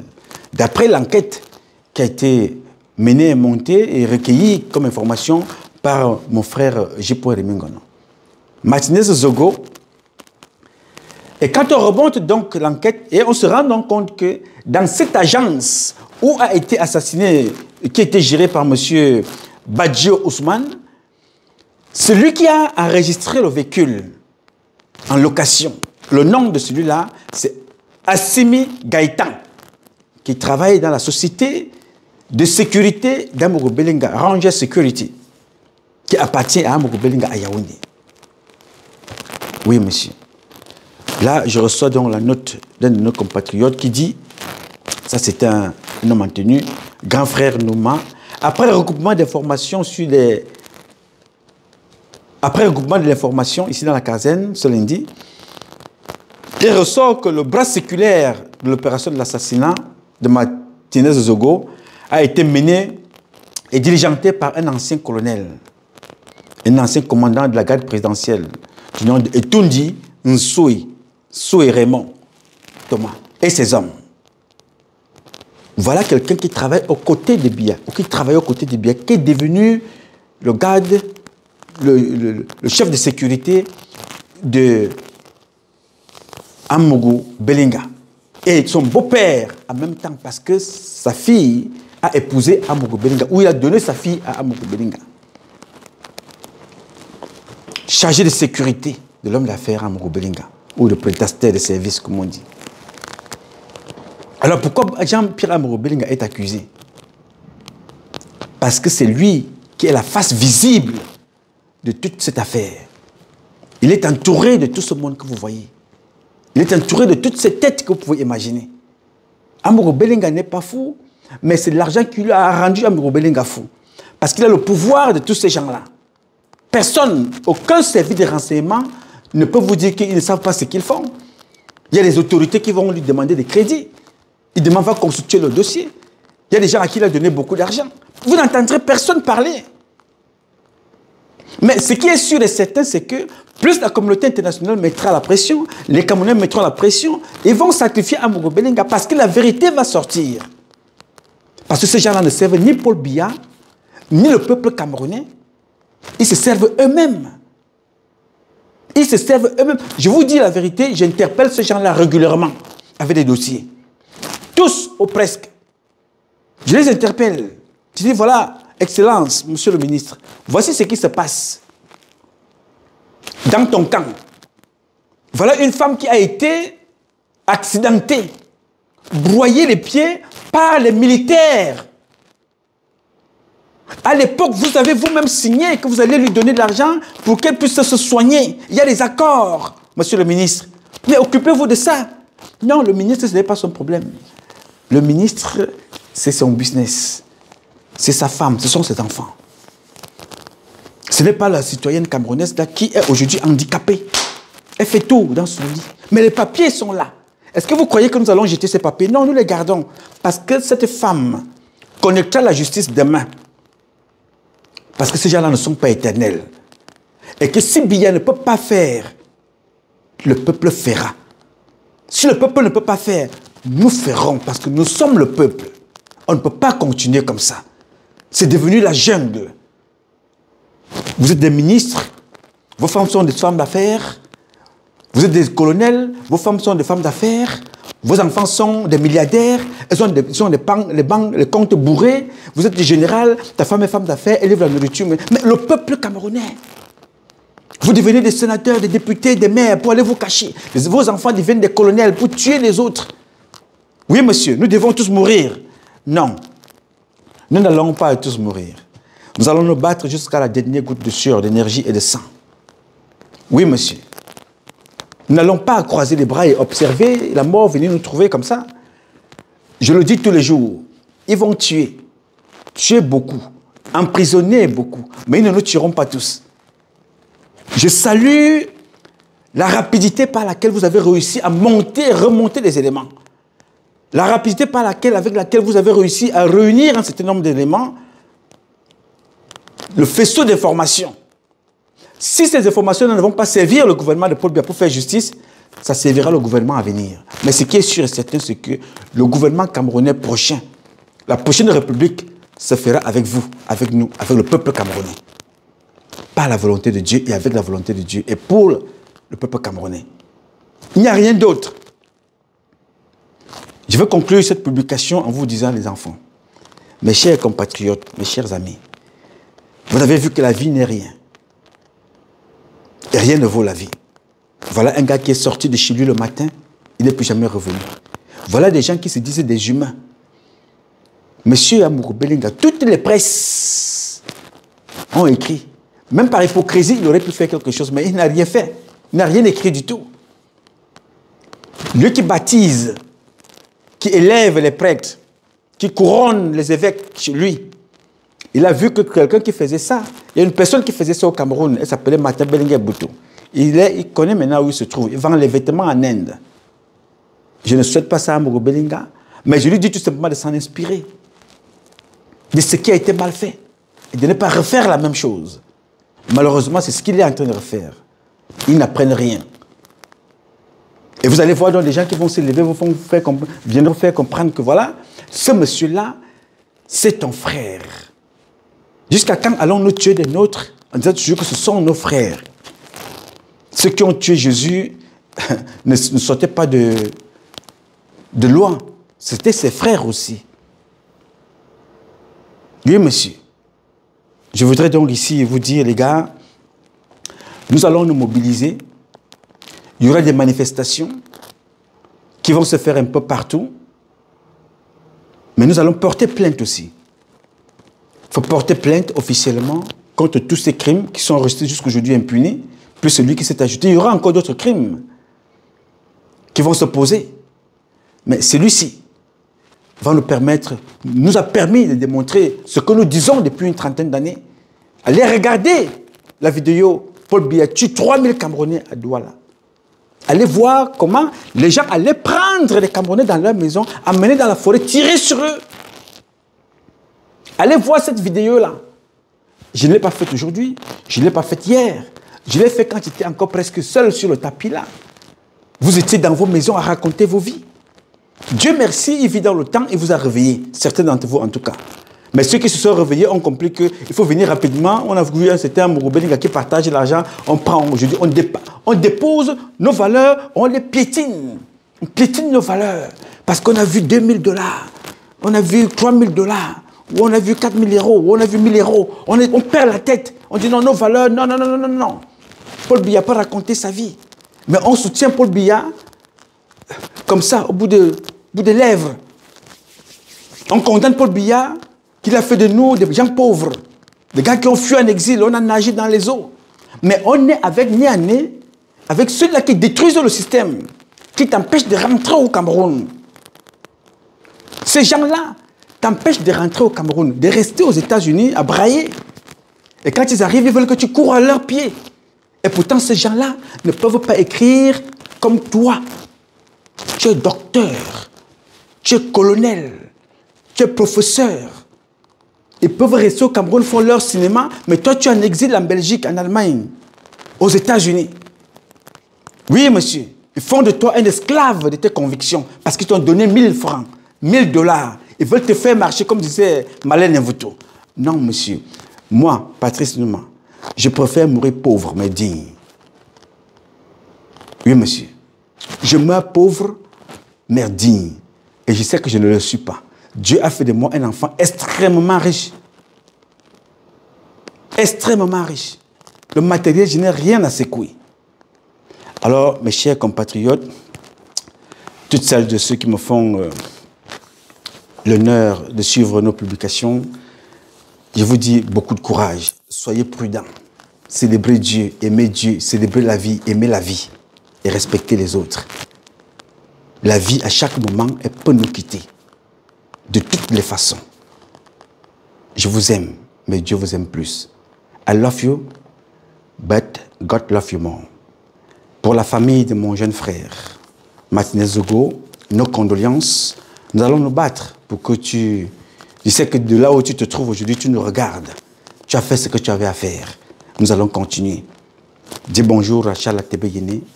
Dis bonjour à Bibi Nkota, Gilles Koumkoum, à Pius Ndiawe, au Nambeli Zibi. Ils sont tous là-bas avec toi. Je sais que le grand frère Jean-Marie Benombala priera pour vous, comme il prie d'ailleurs pour nous.